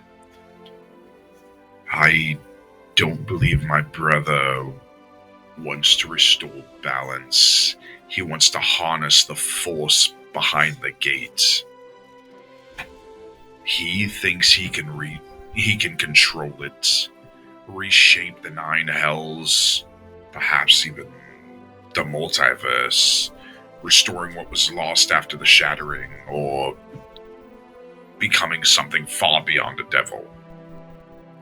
But I don't think he fully understands what lies beyond that gate. So, we could open the gates, breaking the ancient seals. We could destroy it, but he's still freed. We could seal the gates, but that might require sacrifice. Or we could try to bargain with whatever's beyond the gates, but I don't even know if it will understand us.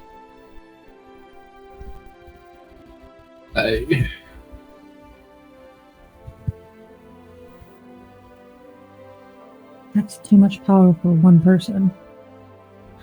I tend to agree. Devil, God, whatever. It's too much for one person. What if we all carry the burden? Would I that think work? he's one to like to share. Well, so we don't give him a choice. I think we need to destroy the gate. And still free him? That's still freeing him. Yes, but as a devil, not as whatever he may become if he tries to absorb whatever is behind That was never said, Colin. That wasn't. He said we can either open it or destroy it for him. Which means either way is good for him.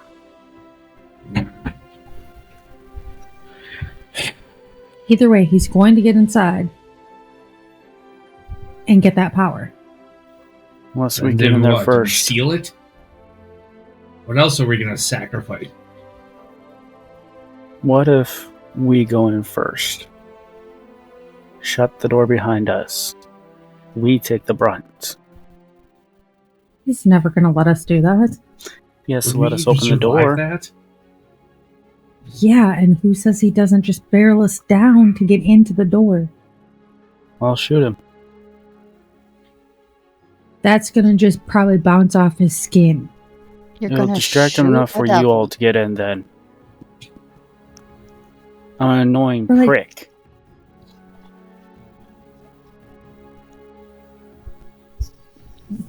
Cal, he's your brother.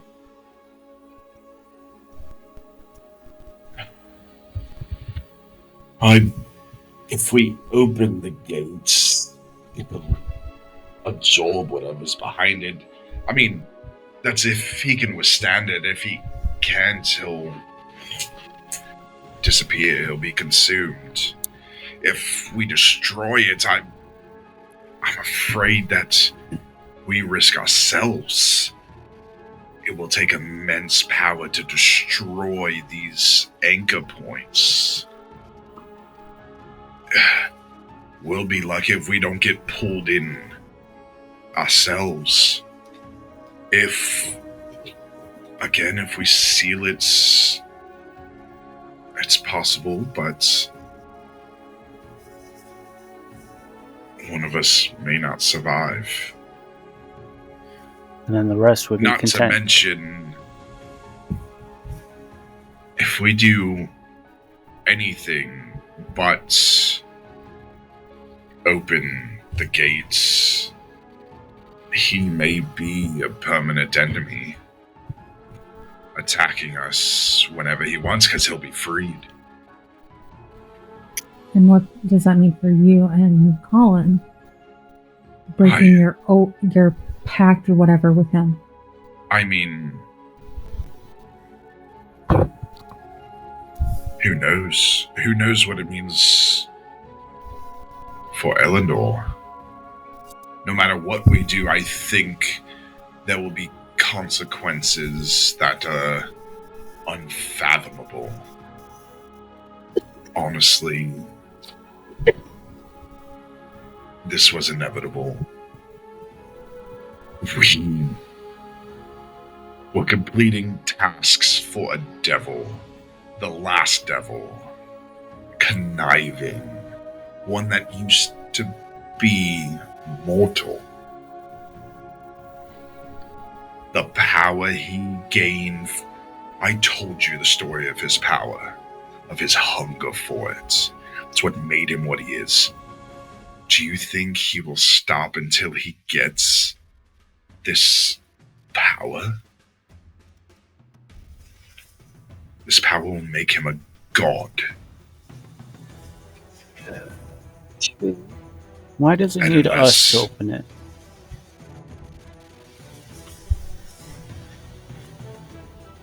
I mean, these seals were created to trap things. Non-mortals. Unbooted. I think no matter what we do, there will be consequences in Elyndor.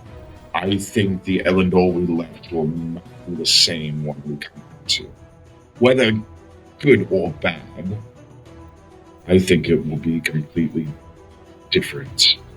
We all saw what we saw in the time echo, but And he says we know how much time has exactly passed here.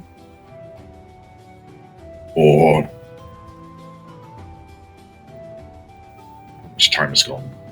But don't know what that time echo does. And who knows what he did when you made the deal to bring back the owls.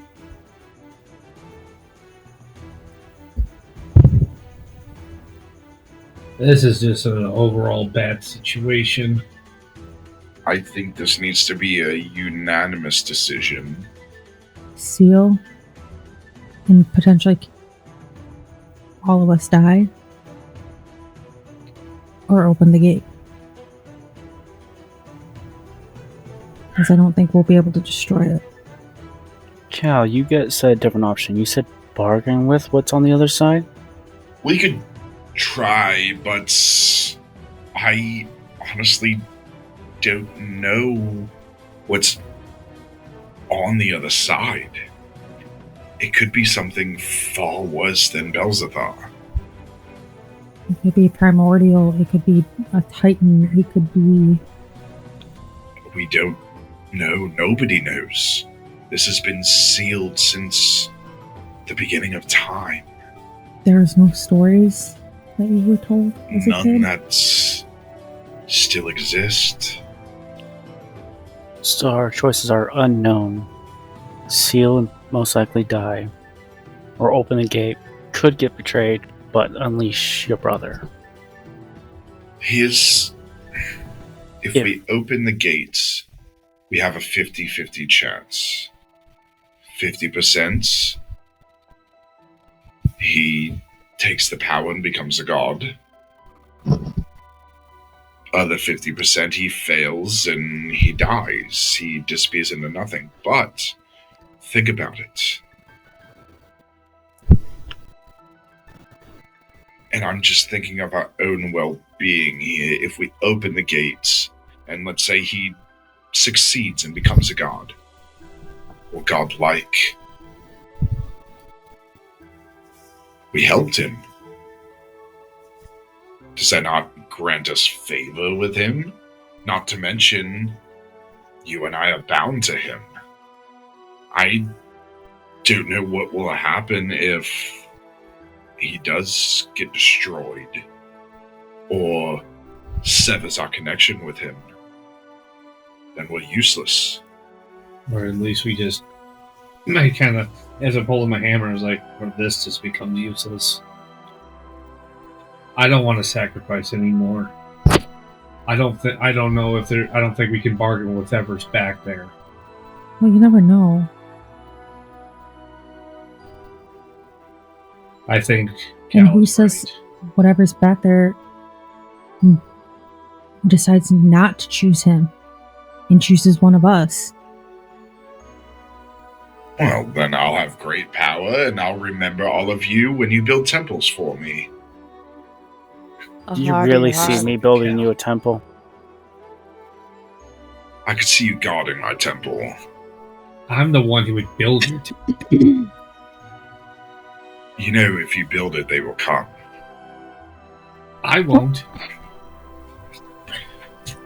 Is there stories about what happens if you break a pact with the devil or a devil or a god or anything like that?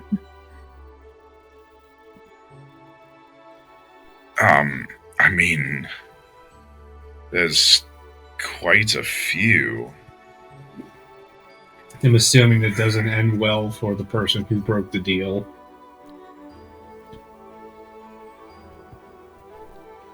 Oh. So, from what I can remember,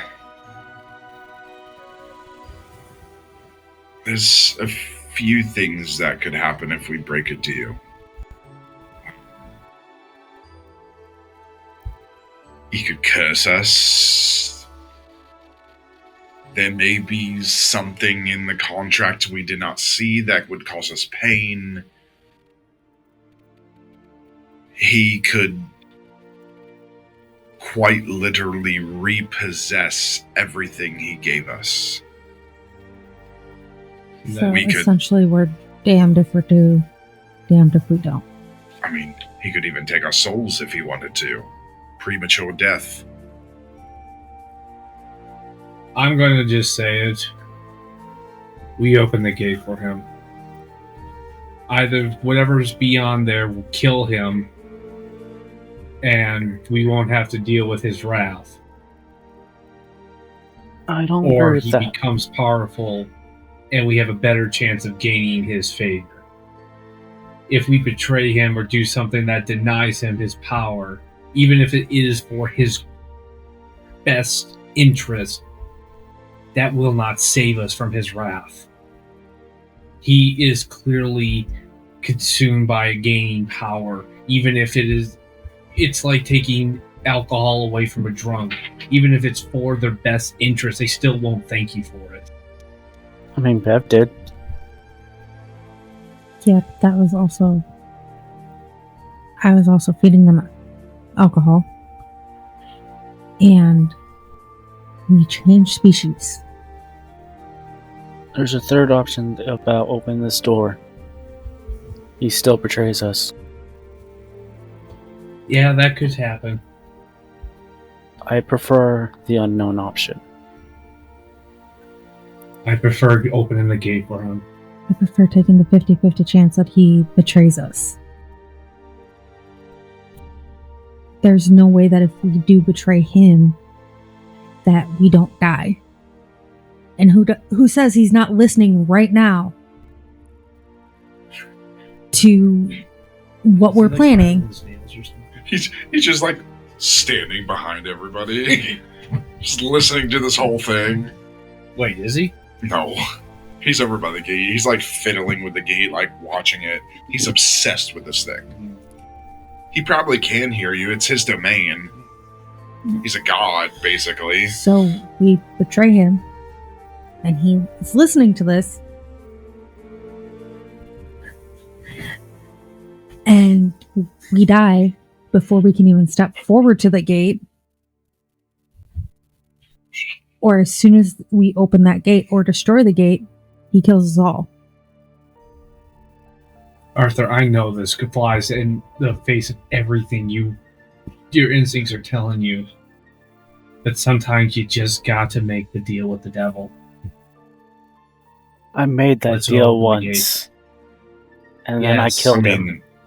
Listen, we have a saying a few thousand years ago. I don't know if it translates over to here, but better the devil you know than the devil you don't. Is that a human saying? I remember some people saying it, Think so. or something like it. At least we know this devil. True. So- Imagine. We don't know what's behind that. Listen, I know none of you know the story of Titans, but if that truly is what is behind them, a devil is the least of our worries. There's a reason the Titans are gone. The gods got rid of them for a reason. They're not nice, granted neither are the gods. But if the thing behind that gate wants out, and we make a deal with it, it will betray us. And you think my brother has power? Titans shaped this world. Imagine what they could do to us.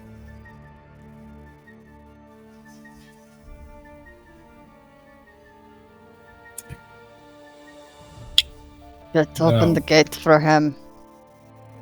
I agree. Yeah. Arthur, this has to be unanimous.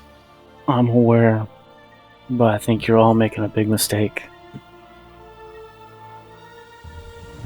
We'll make it together. Hey, if it goes bad, we all die together and nobody even knows we made a mistake because we'll be dead. I have No, no there's that. plans to let you all And die. remember, there's no afterlife anymore. Thank you for reminding us. All the gods are dead. We just... Supposedly.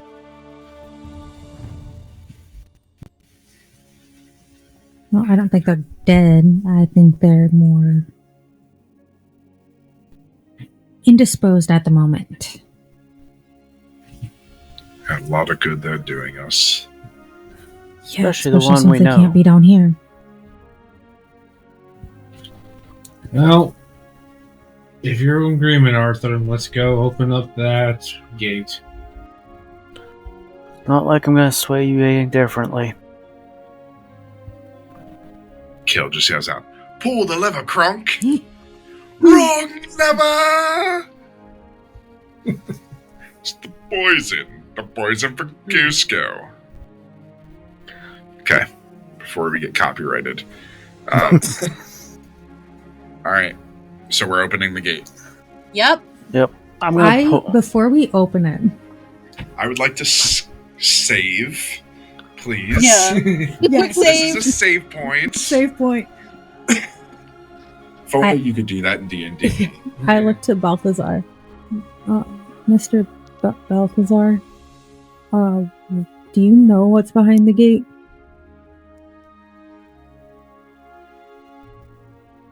I do not. It's something ancient and powerful. Alright. Well, let's open the gate. Let's hope this doesn't bite us in the ass. Oh. I look at the gate. How do we open it? Is it like a knob we pull or something? Scary. I don't know. You Like he might have to. must touch the gate.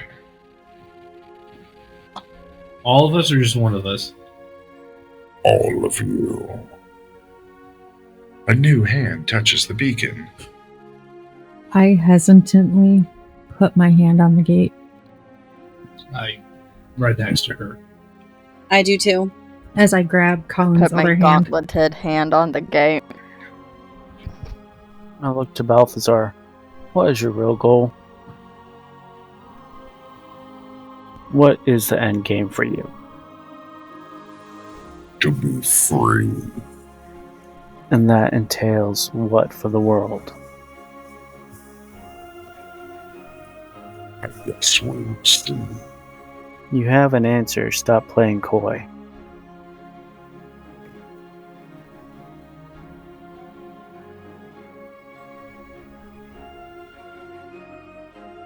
So, Your thoughts are of power, corruption. It's gonna control you. It's gonna make you do things you will never regret because you won't think of them. You'll do things to obliterate. Destroy maybe countless families. For the sake of what you think will benefit you.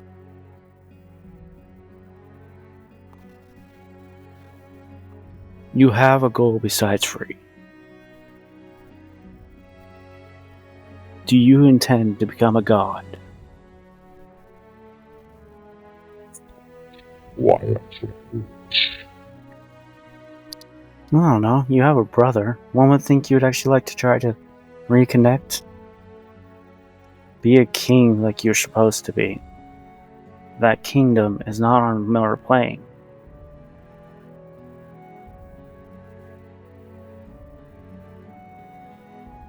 Very quietly, you hear in everybody's but Arthur's head. Here we go again. Are you going to open the gate? Answer my question, and then I promise you I will.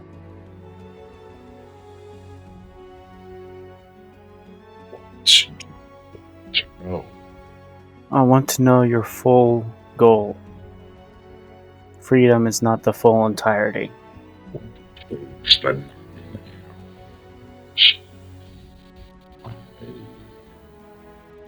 what change the world? That would be worse than it is. That's where you may be wrong. I'm gonna touch the gate then. So, before you do that, The air hums with tension. The gate before you looms. Its surface a twisting fusion of infernal iron and something far older. Something that does not belong in the Nine Hells. Runes long since dulled by time flicker to life, pulsing with an eerie rhythmic cadence, like the heartbeat of something vast and waiting. This is not just a gate. This is a seal, a prison, a warning.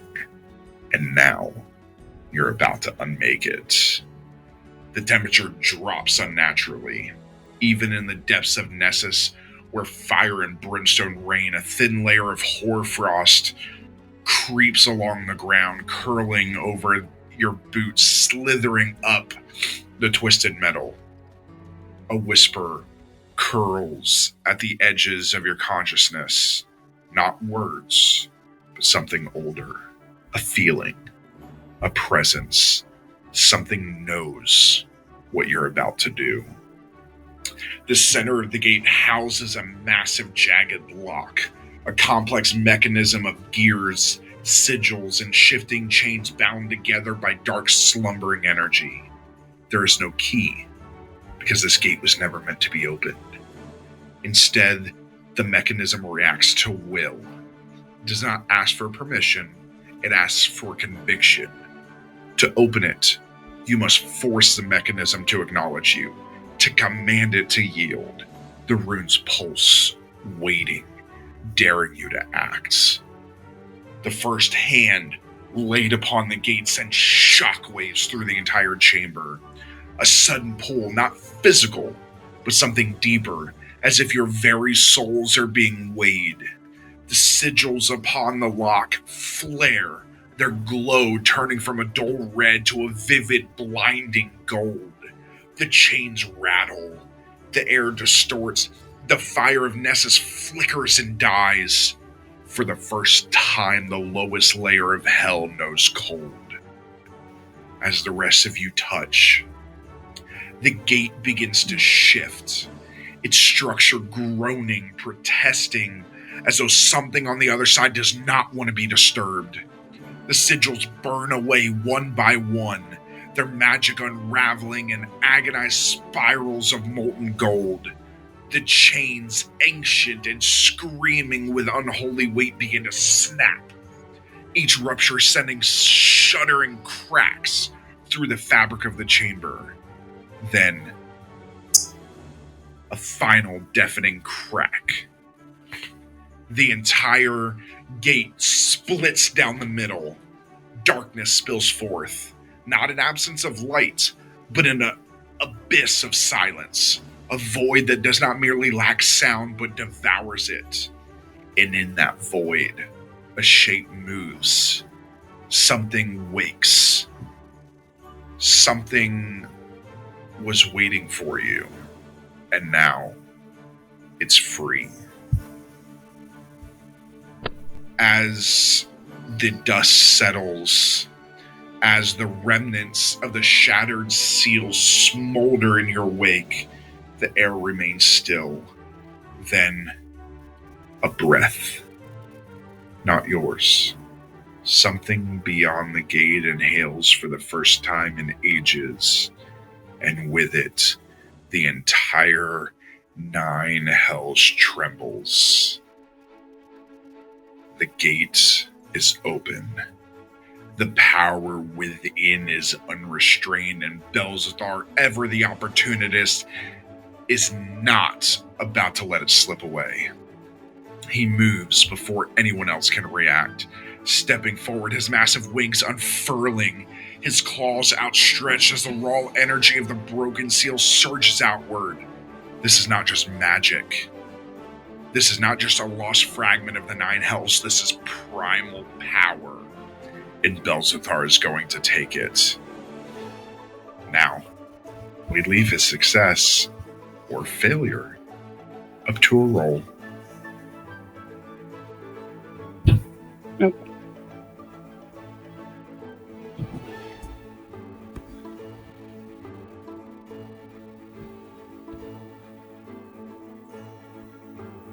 We'll have the chunk on this one. The Brontosaurus. A 1 to Do a we 10. want high or low? You want low. Okay. If you want him to fail. So get Pam the 1 dice, to please. 10, he fails. A 11 to 20, he succeeds. You know what? I'll allow Pam to roll it if she wants to. No pressure. Right? Do you want to roll it? I'll do it. No, you have really good rolls. Remember, you want somebody to roll low. Oh, it's for him to succeed or to fail. You want him to fail.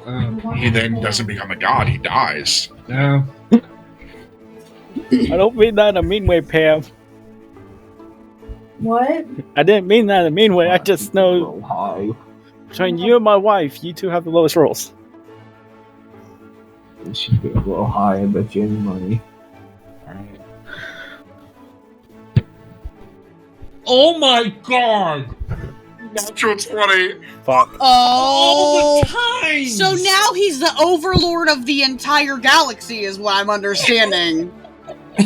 Pam, He's a titan now. What the fuck? It's okay, I'm not mad. This is actually interesting. Oh. I did not expect I that. got a 4. Nope. Oh. We already decided. It's natural 20. I rolled a 4.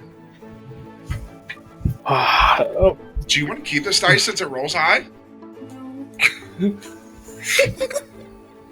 Oh my. Okay. the roll went against your intent, Maybe we Pam. should have let me roll. All right. That's So- always the problem, though. When I want to roll low, I roll really high. So But you roll know what high. though? What would a natural Welcome. 1 have been? Welcome to D&D. Happens. That's alright, honey. All right. Unless he overloads. Yeah. The Yeah, he could. chamber erupts with light and darkness at once, folding into itself as the infernal magic binds to him. His body arches backwards, his wings snap wide, and a single earth-shattering roar explodes from his throat, not in pain, but in triumph.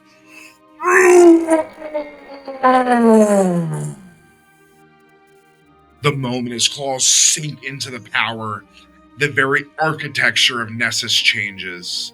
The dying embers of the Nine Hells ignite once more, and a pulse of infernal might surges through the underworld. Belzathar is no longer just a devil. He becomes something more. He absorbs the seed of power that Asmodeus left behind, reforging the ruined hellscape into something structured, controlled, and undeniably his. The Nine Hells are no longer a dying realm. Under Belzathar's rule, it becomes a kingdom once more. How am I feeling? Because I have the connection to Starfluff. You don't know?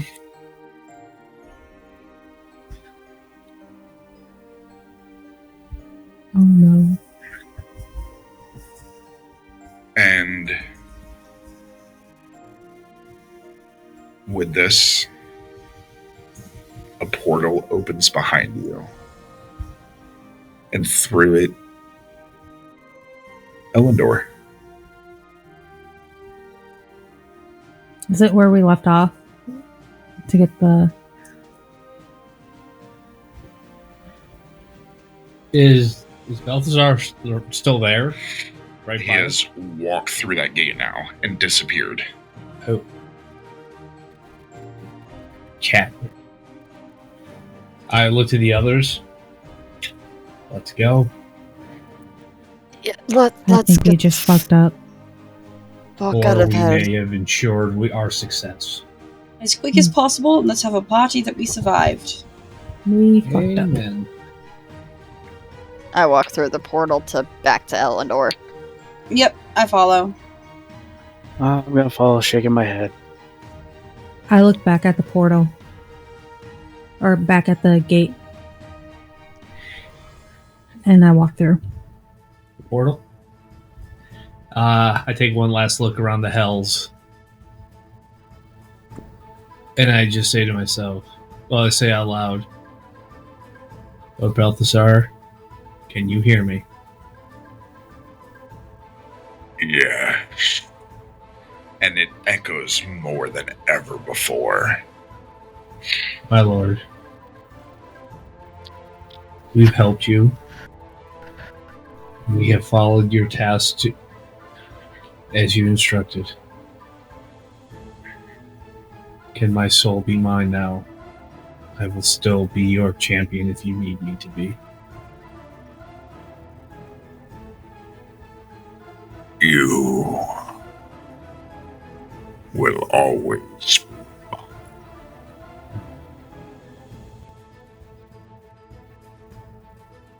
I'll go see what you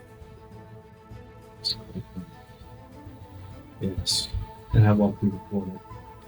So, as you walk through the portal, the sky is no longer silent. Where once the heavens of Elyndor were vast, endless, and empty, now they are alive.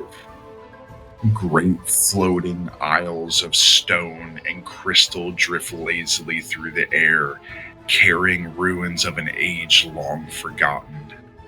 Except now, these ruins thrive once more. Elves, Asimar, and even the rare shimmering forms of celestial blooded beings walk among these sky cities, tending to ancient waystones, reciting lost histories, reforging the connection between magic and the divine. The land itself breathes new life. The black veil is gone. In its place, the world flourishes with vivid, untamed landscapes. Great forests of colossal, silver-barked trees stand where barren wastelands once ruled. Their leaves shimmer between green and gold, whispering with latent magic. Rivers long dried and cracked now roar with crystalline water, flowing once again through valleys of rolling hills and endless plains. Old, forgotten ley line conduits have come alive, pulsing with arcane energy, their veins of glowing blue and violet magic twisting through mountains, coursing beneath the surface of the world like the lifeblood of the gods themselves. The great capitals of the lost world have returned. Calvaris, where you are, the radiant empire, stands tall upon its shining white spires, its banners of gold and deep crimson fluttering in the wind. Once abandoned and broken, its streets are now filled with scholars, warriors, and artisans once more. Astronoris, the cradle of magic, glows with untamed arcane light, its towering spires of crystal and enchanted glass humming with raw, unchained spellcrafts. Sorcerers and wizards, long thought lost to the past, walk its streets freely once again. Andralis, the verdant bastion, is no longer a city of ruins, but a thriving jewel of druidic power, where massive tree-grown palaces stand among the emerald canopy. Even Silvardis, the once obliterated, scorched expanse, now stands proud with newly risen fortresses, its grand halls echoing with the voices of rulers and warriors long thought to be legend. The old races have returned. The towering Goliaths of the northern wastes walk the peaks once more, their songs echoing through the mountains. The deep-dwelling dwarves, once thought extinct, have emerged from their hidden strongholds, their great forges burning bright once again. The mystical Fey races, their connection to reverie restored, dance through moonlit glades, their laughter mingling with the rustling of ancient trees. Even the enigmatic Dragonborn, long believed to have vanished in the wake of the shattering, stand once more upon the land, their scaled kin soaring above the skies of Elyndor. You see dragons flying above you. Elyndor is no longer a land of remnants. It's a land of kingdoms reborn. The people are no longer scavengers, no longer survivors. They are rulers, mages, knights, and legends. They no longer fear the past. They embrace it.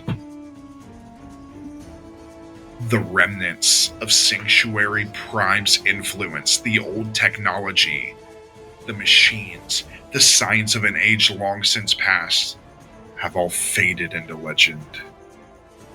The steel-clad war engines, the remnants of artificial intelligence, the industrial districts that once clashed with the natural world are all gone. Overtaken by nature, reclaimed by magic. Gunpowder has faded. In its place, bows, enchanted blades, and divine relics hold power once more.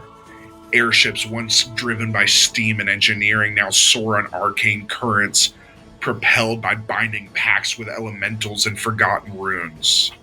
Cities, once constructed with concrete and industry, have given way to fortresses built of enchanted stone, glass towers imbued with magical light, and castles that stand against time itself. Technology has not merely stagnated, it has become a myth.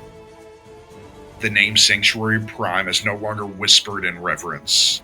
It's a ghost story, a fading dream of a world that no longer exists. The people of Elyndor do not look to the stars for salvation. They look to the gods, to the magic that sings through the land, to the blades at their sides and the fate woven in their hands. Magic. It's no longer a forced study through sterile laboratories. It's woven into the very essence of existence. Every living being feels it in their bones, in the wind, in the pulse of the earth beneath their feet. Mages no longer channel their power through cold machinery. They shape it with sigils etched into the air, spoken runes that call forth the power of creation itself. Druids no longer struggle to hear the land's voice. It sings to them in every breath of the wind, in every drop of rain, in every bloom of a flower beneath their fingertips. Even the ley lines pulse with renewed power, restoring ancient artifacts once thought lifeless. Spellcraft has returned to the mystic and the divine, not as something controlled, but as something felt, something alive. It's beautiful. It's terrifying. And it's limitless. So, even in this reborn world, one thing has not been forgotten. The shattering happened.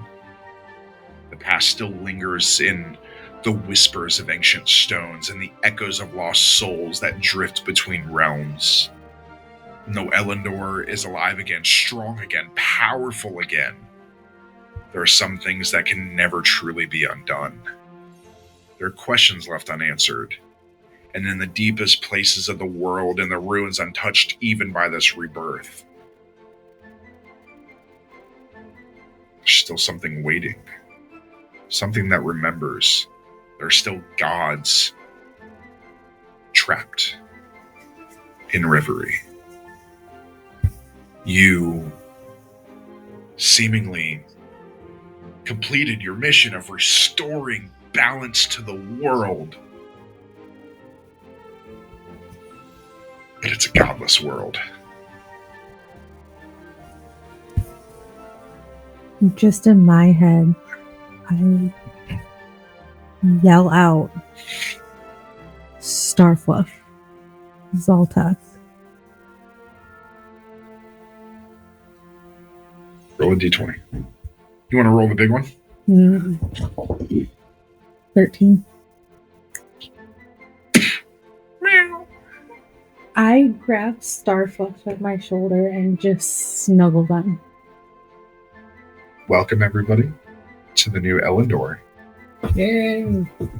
Or the old Elyndor. All of that being said,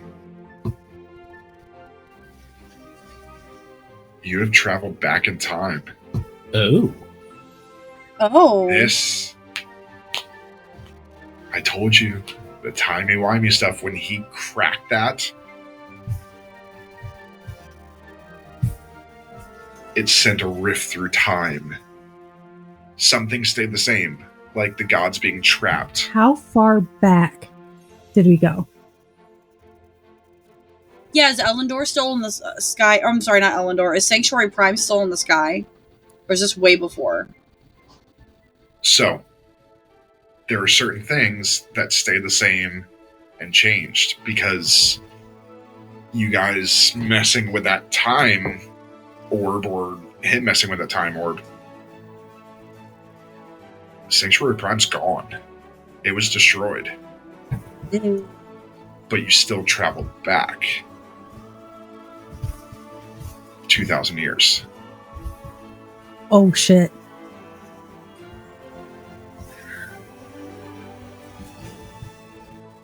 And the gods are still trapped, possibly dead, maybe, you don't know. That's something you'll have to figure out, and maybe your new mission. Is Nexus people still now? What's with his people? You don't know? That is... But standing in front of you, you landed in the middle of Calvaris. You are in this bustling city where elves and dwarves and gnomes are walking around. To you guys, you don't know what these things are.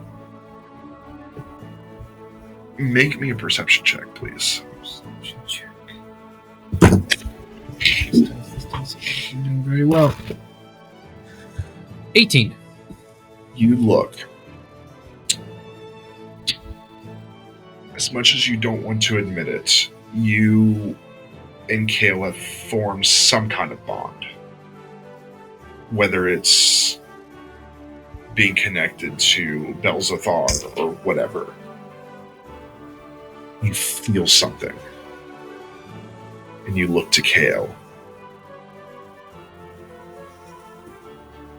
And you see him looking around and tears streaming down his face.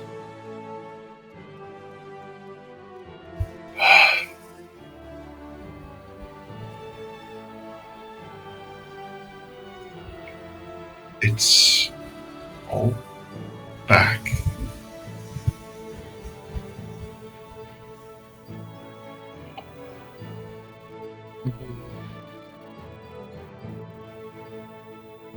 Never thought we would see this place again.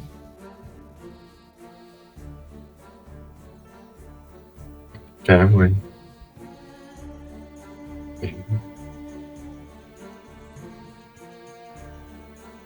Still.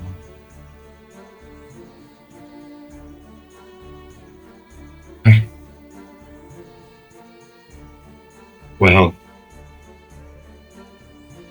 I guess we did something right. Did we? Is this right? I know this is not your time, but What is it that we need to prevent it?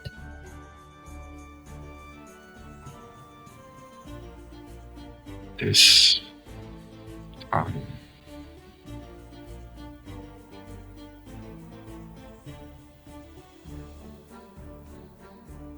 This is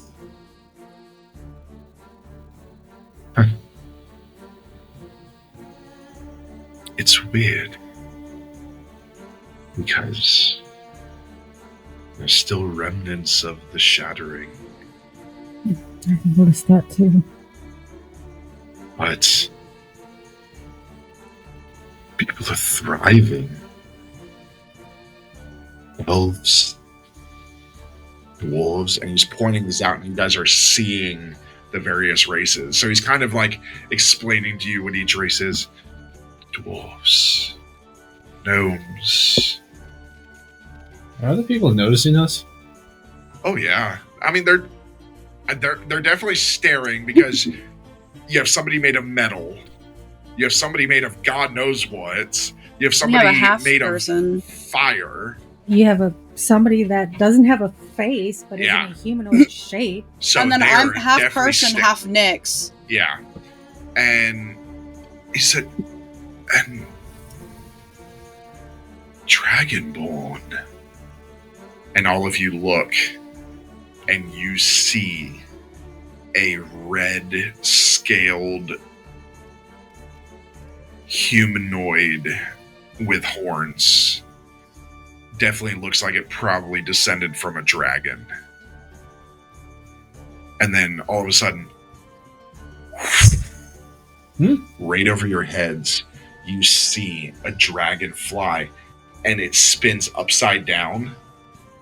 And there is somebody holding onto it, riding it. And it takes off.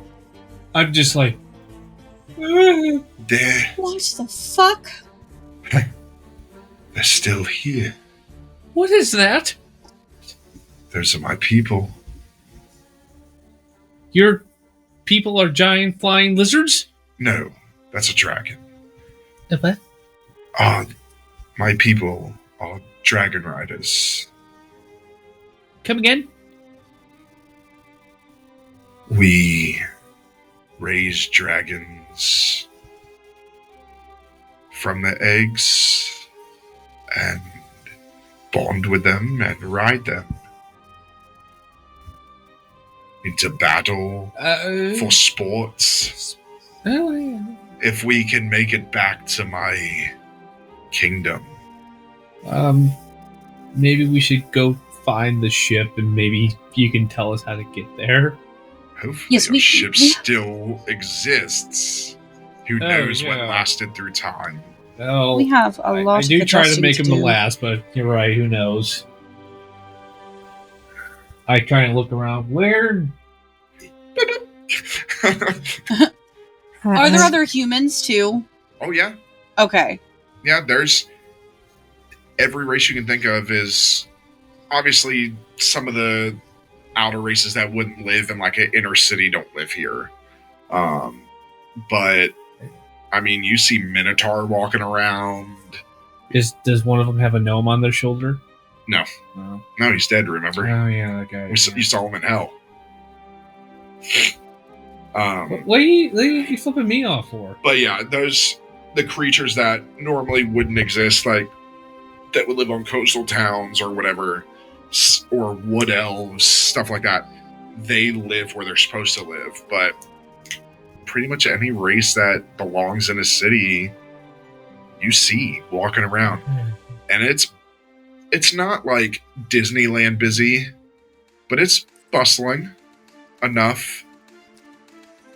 You see stores and shops everywhere, and you see taverns. You see people walking in and out of all of these buildings. Just, they stare at you as they walk by, but they kind of just shrug it off to maybe they're in a drunken stupor or something, and they keep going. I gotta take a deep breath. I'm like, okay, everyone. I look down at Starfluff, and just to Starfluff, I say, "You need to talk. Are you my Starfluff?" Meow. Is that a yes or a no? Meow. Can you nod your head yes, or shake your head no if you are my Starfluff? Can you Definitely stop yours. being difficult, please? I'll kind of look over. Honey, what are you doing? You guys don't hear this. Oh, I'm aware. This isn't even mine. No, you just see her staring at the cat. Yeah, I'm like, what are you doing? They can definitely tell you're doing something because you're just like this. And you're like, your face would kind of like shift a little bit with what you're saying. Can you please stop being difficult and give me a straight answer? Are you my Starflow? I'm gonna take that easy yes because you're an ass at times. I'm sorry. All right, I looked at everyone. Okay, I know it's probably a long shot, but we need to find someplace where we can gather our thoughts a little bit. Kill points. What? There. Where? It's my favorite place. They have them all throughout the realms. What? Come on. And he pulls you towards this building with a sign hanging over it. And it says Scarlet Tavern. What is this place? It is the best tavern ever. They have this amazing thing called bread and cheese. What the hell is that? They, like, quite literally try to stuff bread, cheese in bread, and then they melt it. Some places have even decided to just crumble bread around the cheese and fry it in fats. I have a quick question. Would we have like mozzarella sticks on Sanctuary Farm? Yeah. Kind of like a dehydrate. Think of like if mozzarella sticks came in an MRE. Ew. That would be the equivalent. How about we just pretend we don't know what the hell those are? I'm gonna look right at Cal. I'm like, are you talking about like mozzarella sticks? Cold breaded cheese. No, Mozzarella sticks. Mozzarella sticks. Just trust me. Oh, God, I was thinking we try. Would you and like some mead? Mead? It's honey wine. I'll take some. Ew. It's try very good. I'll try Okay. some. They have, and you guys are walking in at this point, and you see for the first time at the bar, tending the bar, cleaning it, this person with green skin Oh. and No. these small tusks. Oh, thank God. It'll work. It isn't a work. Thank God. it I'm wasn't like what I thought staring it at was. it. And he's just kind of cleaning the bar, and Kale goes up. He goes, maybe you guys should go get a table in the corner. You know, you guys don't really fit in here. Not all of you. I kind of like look at I myself. take and like, Beatrice. I'm like, come on, honey, let's go sit in the table. People our backs definitely to the stare wall. at you until you sit down, and then they kind of like, I sat down next to B, our backs to the wall. and he goes, Kale walks up. Hello, sir. Can I get... Do you... He kind of looks to the back at the crates. You do. I will take the Maresh mead, please.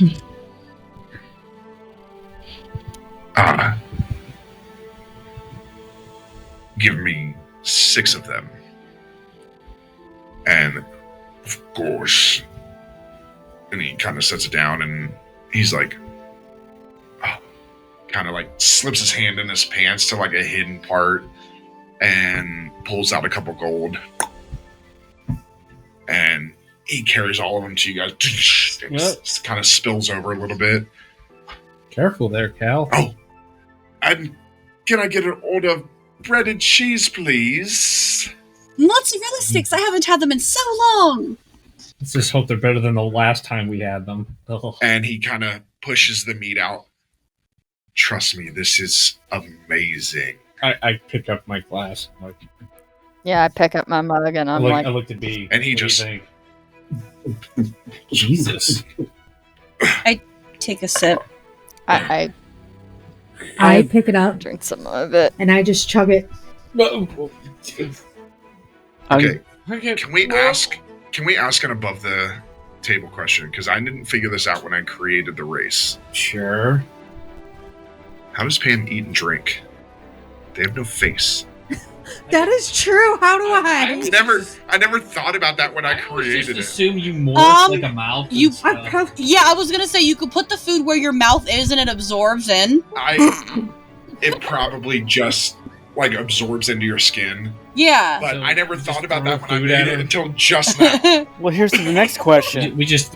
How does ale work around a fire person? Well, remember, you can turn the fire off. Oh, right. You can turn it off and on, so you almost become like so if we volcanic get the looking. mozzarella sticks and we just throw it at her? Just,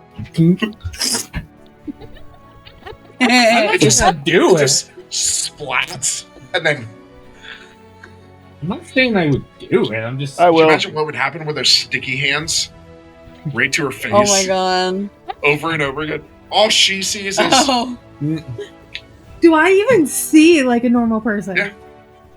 You really should have worked out those. think of it traits. almost like you're. Think of it almost like you're wearing like a face mask.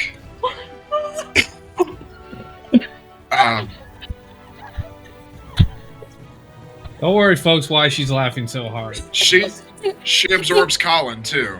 I was. Anyway, In more ways than one. I kind of just downed my meat. I'm just like, whoa, that kid's Very strong. You didn't warn me or us about Ness. that. Holy Should I make I'm starting to see double. Should I make a save since I chugged it? I see double. You're not human. What is I am though.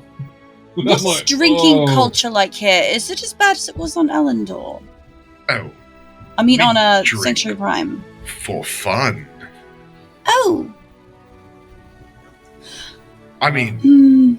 there are non-alcoholic drinks.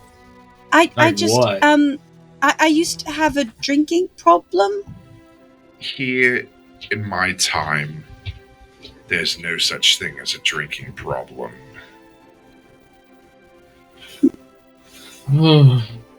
Oh, this is I gonna be look over I, interesting. I to drank rubbing Bev. alcohol. Let's not do that again. Yeah. Try this, and he shoves it at you. Oh. And I kind of look between everybody, and then I kind of look at V like, do I do it? You hear in your head, "Do it, Do it. do it." I'm right Whoa, here I should- with you, Beth. I'll make sure Okay. you don't go too far, alright? Okay, and I try it. I mean, it's to you, it's not that strong. I mean, you'll have a bit of an issue at first just because you haven't drank in so long, but Mm.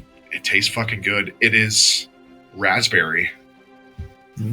Oh, this is It's raspberry delicious, mead. actually. I look Let's- over to Bev and I'm like, I had a let's two of you. Limit you to Is there just two one Nicks that mean? cup of this. Alright? Okay. And then at this time, the bread and cheese comes out. And they're like, thick. I'm like, I pick one up. Like that. Oh. Yeah. He says good. Firmly grasp it. No, I eat sideways. Like that. Like a corn on the cob. I just take one and I'm like, ow! Yeah, I take a big bite and I do a cheese pull. Just- Yeah. Oh, actually, hey, this is pretty good.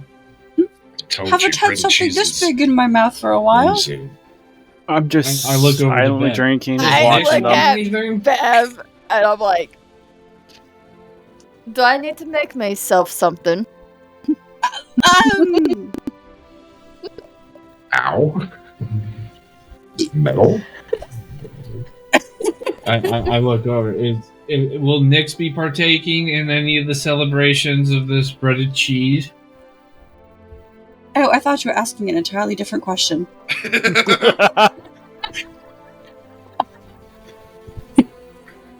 Is it really a threesome if they share a body? It's a fun-some. A Nix-some. Let's do it. That's weird. Alright, So, what is the plan? I don't know. You're the one who knows more about this world now. I mean, before we were in kind of a desolate wasteland with only a few hardened survivors. Now we're back in what is essentially what I used to read as a child called a fairy tale. But, I mean, first, I think I'm looking at everybody. I don't want to sound like a broken record, but I think we need to see at the very least, is the ship still there? Did it survive time travel? And then we can figure out about going to how to get to Cal's kingdom, which I am assuming is still on the other side of this world. Oh, yes. It's far from here. I think we should at least see if the ship somehow survived. I agree. And if it yeah, sorry, Bev. The booze is actually affecting me. I'm like, just. Does anybody need supplies? I mean, magical items. I've got I would like to check out a hardware, a tool, someplace where I can see what the tools are, because I'm used to fixing a lot of stuff, but I'm probably going to need a whole new tool set to fix and build whatever the hell's in this world. Well, we use hammer and nails, and just no power tools. Unless What? magic. I guess I'm going to have to learn a whole new set of skills. You can't fix something without power tools? And you call yourself an engineer. Hell. Oh wait, you're an engineer. Never mind. You needed something, Beverly. Yes, Excuse me, V? I need to see what the current climate is. I promised Nix I would bring his people back, and I don't know if they're here. I don't know if they can be brought back here. This is the extent of our plans. We came here to recolonize, and now there's people here again, so... But do we leave them with a godless world? I mean, Do we what if they're happier? fight to bring the gods back? Or at least find out what happened to them. Why they got trapped in reverie. I think we need to do at reverie least restored. that. I agree. I may know the place that might know about Nix's people. Really? If they survive back this time. I've never seen anything like him, but I also have not traveled the entire planet. Where? Shall we go? It's a good place to start. Okay. I think we should change out like our bags and stuff for something that's more appropriate for the area. The place we're going, I think they have multiple supplies. So, perhaps we can find a little bit of everything here. You okay, Colin? I'll be okay. I'm feeling a lot looser. I point to V. You. Where do you get off calling me an engineer? I can build and fix anything. I'm the one who keeps your shit running. Honey? No. I'm good. No. No. Look, Colin, right, I'm trying to have a conversation. zip it.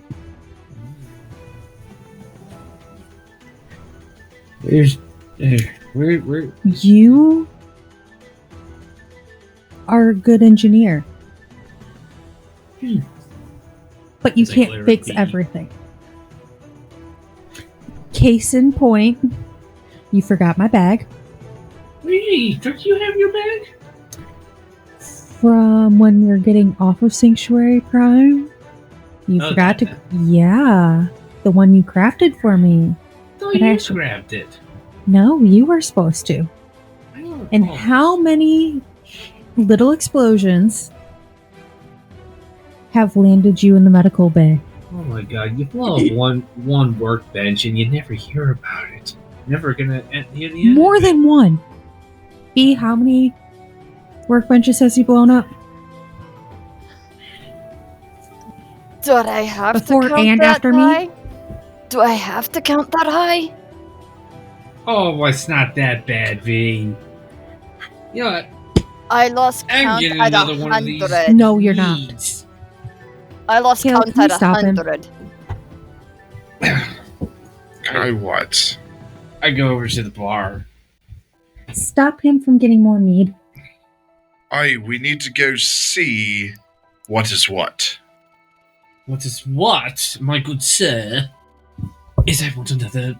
He puts his hand on you. Why? Greater restoration. What? What was that? And you are Hey, no my longer headache's drunk. gone. I kind of look. I'm at the bar. I'm at the bar, but I'm like, and just back away.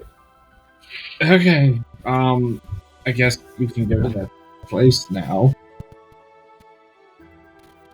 Well, let's go. And he takes and leads all of you outside. You walk a few blocks and you come up to a storefront, and he opens the door and motions for all of you to walk in. I walk in. I walk in. I just walk in deep thought.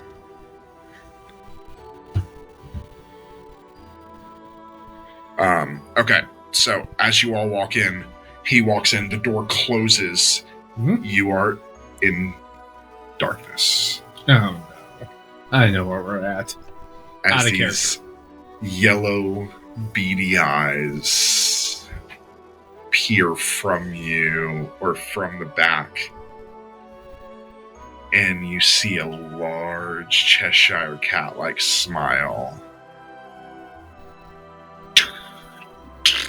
This long, gangly figure steps out of the darkness, putting two arms on the counter and just looking at you from behind a hood. Oh, welcome to Deals and Haggles. Is there something I can do for you?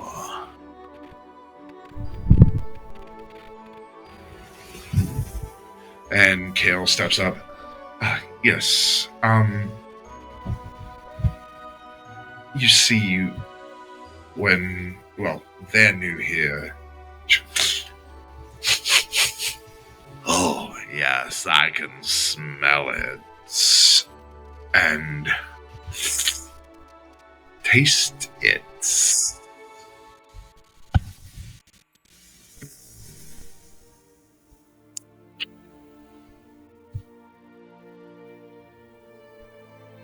I know it's you. Each one of you.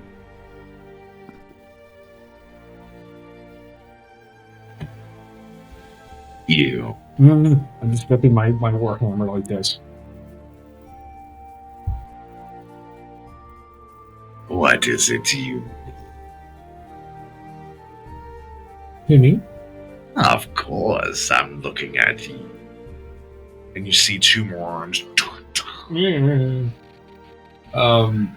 Well, I guess what I need is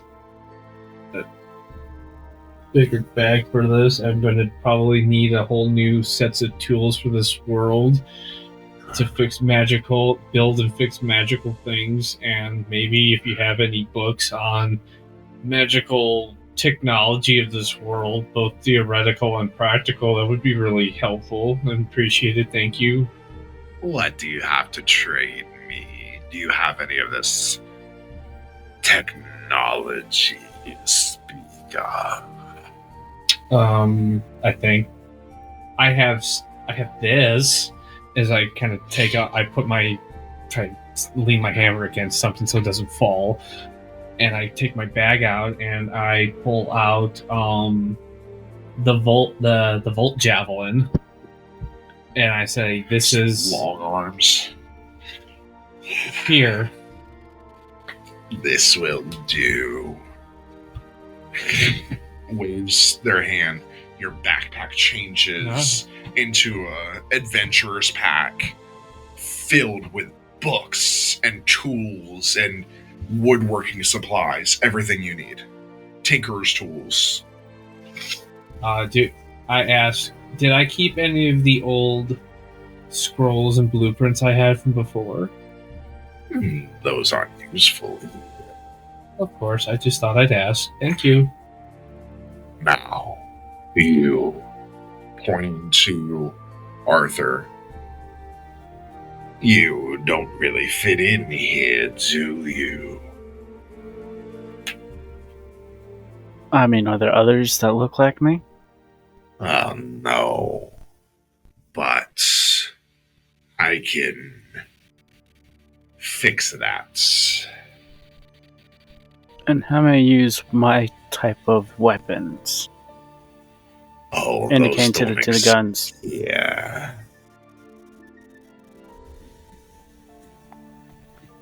Joy. So I'm out of place. Yes. I'm out of place and with weapons that don't work. We can find something. And she holds out this hand with these long fingers. If you'll give them to me, I'll give you something just as nice. I'm gonna pull out the plasma sickle and the arcane blaster and the arcane rifle and go, the other one was given by someone else that I don't think I should be giving over. If you can understand that. Perhaps. I'll hand the 3 items over. She takes it and she waves her hand. You guys are all witnessing this. Some of you terrified of whatever this creature is. But you see this black mist surround Arthur.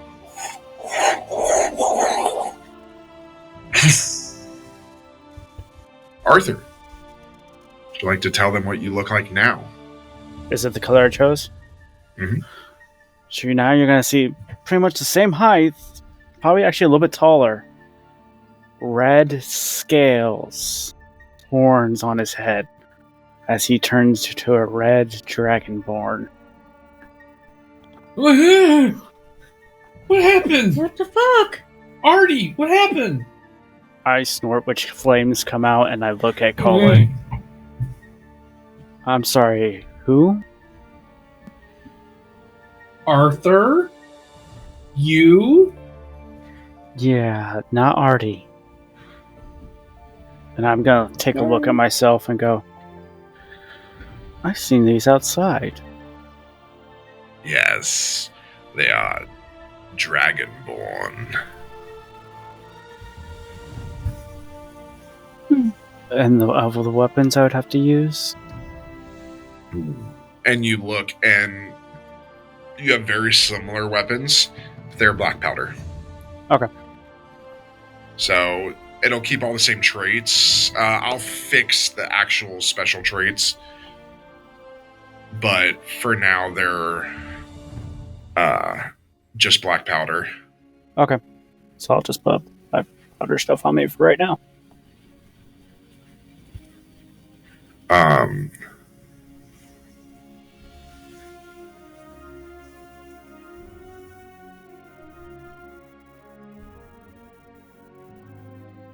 So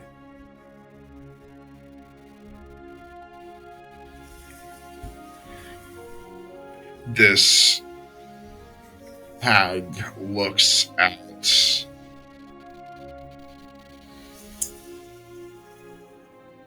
V. Don't get anything else here either.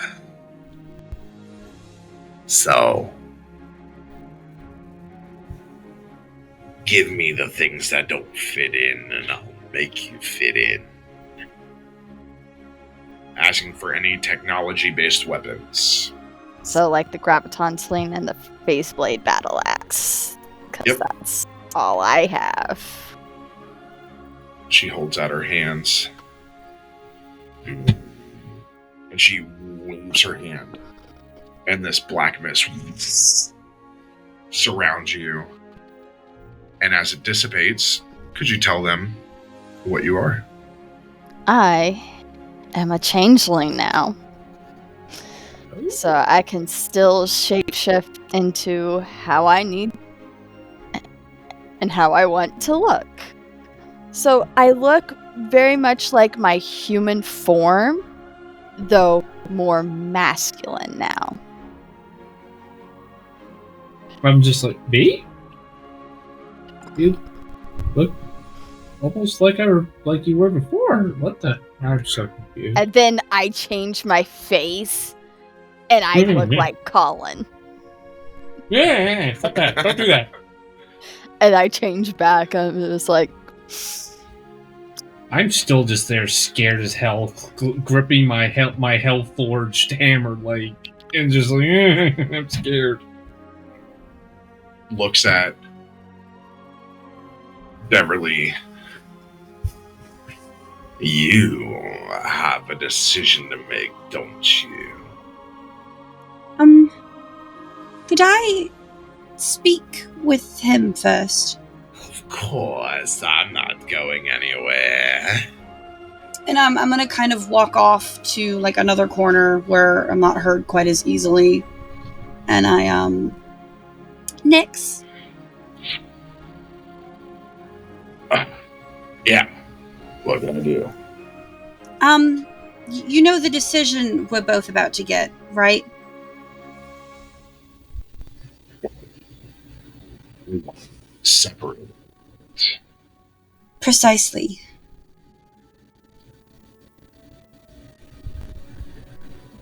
What do you want? Well, I don't really know. On one hand, you've become a part of me, and it would feel weird for a very long time to not have somebody else. This is going to sound awful. Not have somebody else in me. Not that way, but Yeah. to have to, you know what I mean. It's okay, I'm inside you. Yeah. It would feel weird for a while at least. But do you want? I mean, what do you want? I can see the pros and the cons of both. I mean, I'd love, if you want to be on your own, I would love for you to be able to do that. Doesn't mean we have to stop being best friends, but... I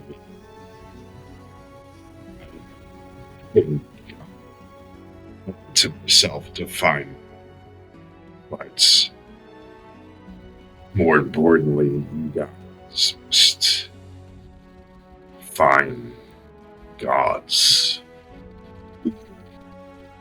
I think it's selfish of me to ask you to find my people first. So I'm finding your people first one way or the other, Nix. I need you to understand that. I made a promise, and I mean it. Doesn't mean I won't be around. It just means I go find my people, and then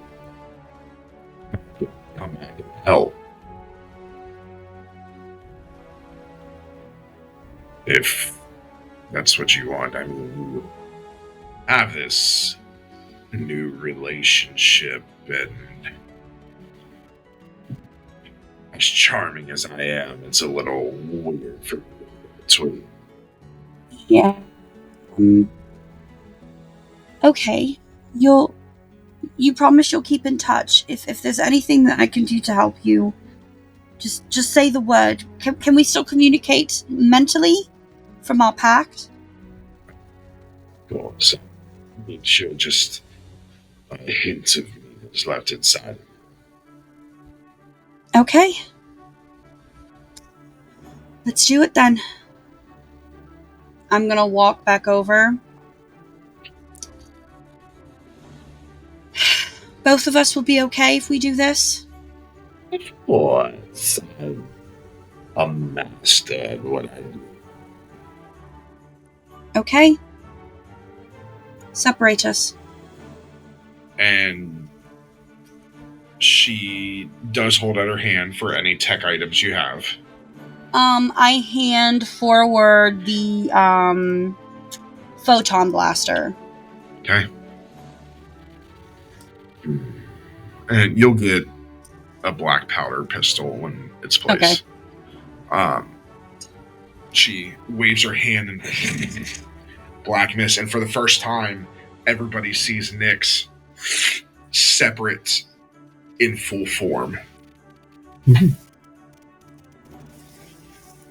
I go over to Bev and I give her a hug. And Bev, what do you look like? So the pact with Nyx and its separation has caused, I think the first one of those last two options she gave is best. The first one? Okay. Yeah. Beverly turns into a water genasi. Ooh. Oh. With, instead of the bright orange hair, it's bright purple now. It's constantly, like, moving like it's underwater. Instead of nice and dry. Skin's a little moist at all times. It's now a blue hue instead of the tan that it would be. Eyes are yellow now instead of the blue. And yeah, she's now a water genasi. And with that, Nyx looks at all of you. Well, I owe it to myself to go find my people. You have got to save. Be back. I hold my hand out to Nyx. I hug Nyx. I shake his hand and I'm like, do not be a stranger. I go up and give Nyx a hug and looking at Colin, don't worry. And then I stand on my tippy toes and give him a kiss on the cheek.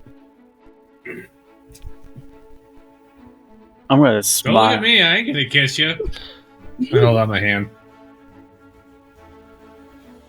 I'm gonna smile and look at him and go, don't die, parasite.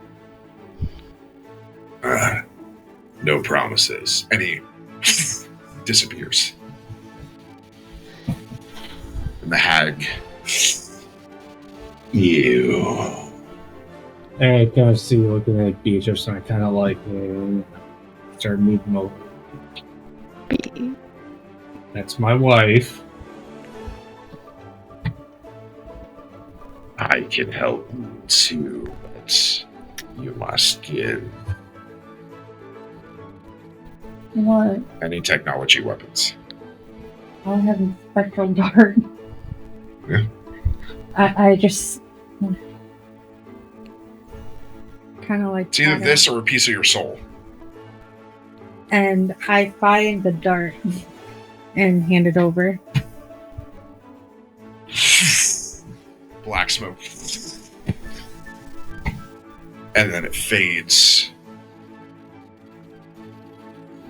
And would you like me to do it? Yeah. Okay. You see a large elephant. Kidding. I almost got her to do a loxodon. Yeah. So you would have been married to an elephant. Wow! It would not have been offensive if you said she looks like an elephant. Would I even know what an elephant was? Yeah. True. You have pictures of zoos. But you would have a human married to a loxodon. Yeah, that would have been really. It's a little. Who does what to what trunk? I don't. It's just, you know what? Let's just some mysteries that should never be solved. Little trunk to trunk action. Okay. But what you do see is this tall. How tall would you like to be? I would say average, like 5'5", 5'6". Well, they're usually 5'8" and up. How tall are you? 6 foot. I'll do 5'11". Okay. They're usually pretty big because of what they are. Pale. White hair? Yeah, with a, let's say, like a streak of, like, whatever the druidic and cleric magic are from. Green. Streak of green through. You see tattoos covering the body. These weird symbols. Bits of green. Some red, some purple. Mimicking the colors of the ley lines. And there you see Beatrice, the ASMR. I'm like, Fallen angel. I'm just like gaping. Is Colin the shortest now? Actually, no, I'm 5'11". No, Bev didn't change height either. Sal, there's one more thing you all wish.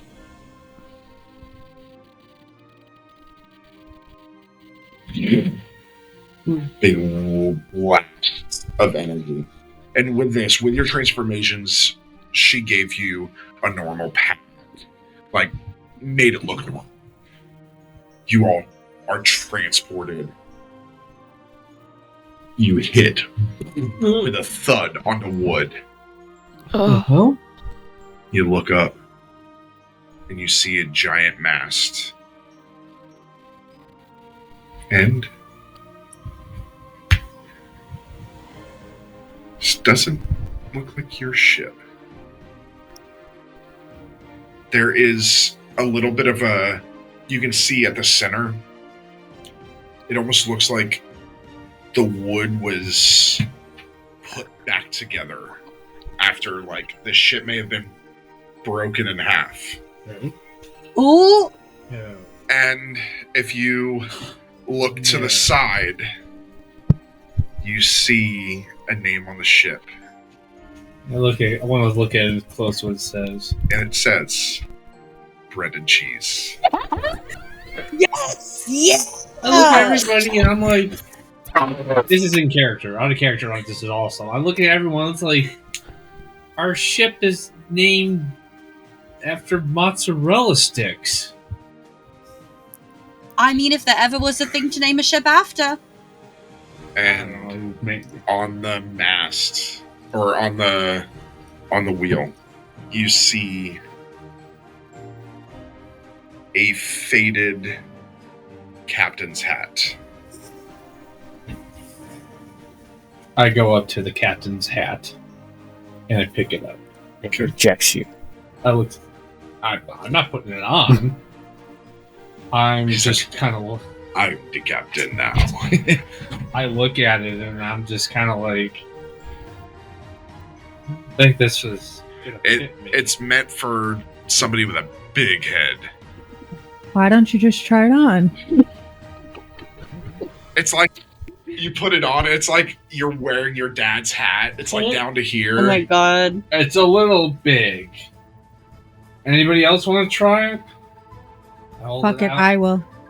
I put it on. Way too big. Ooh, I take it I off. want to try. I hand it to Bev. I put it on.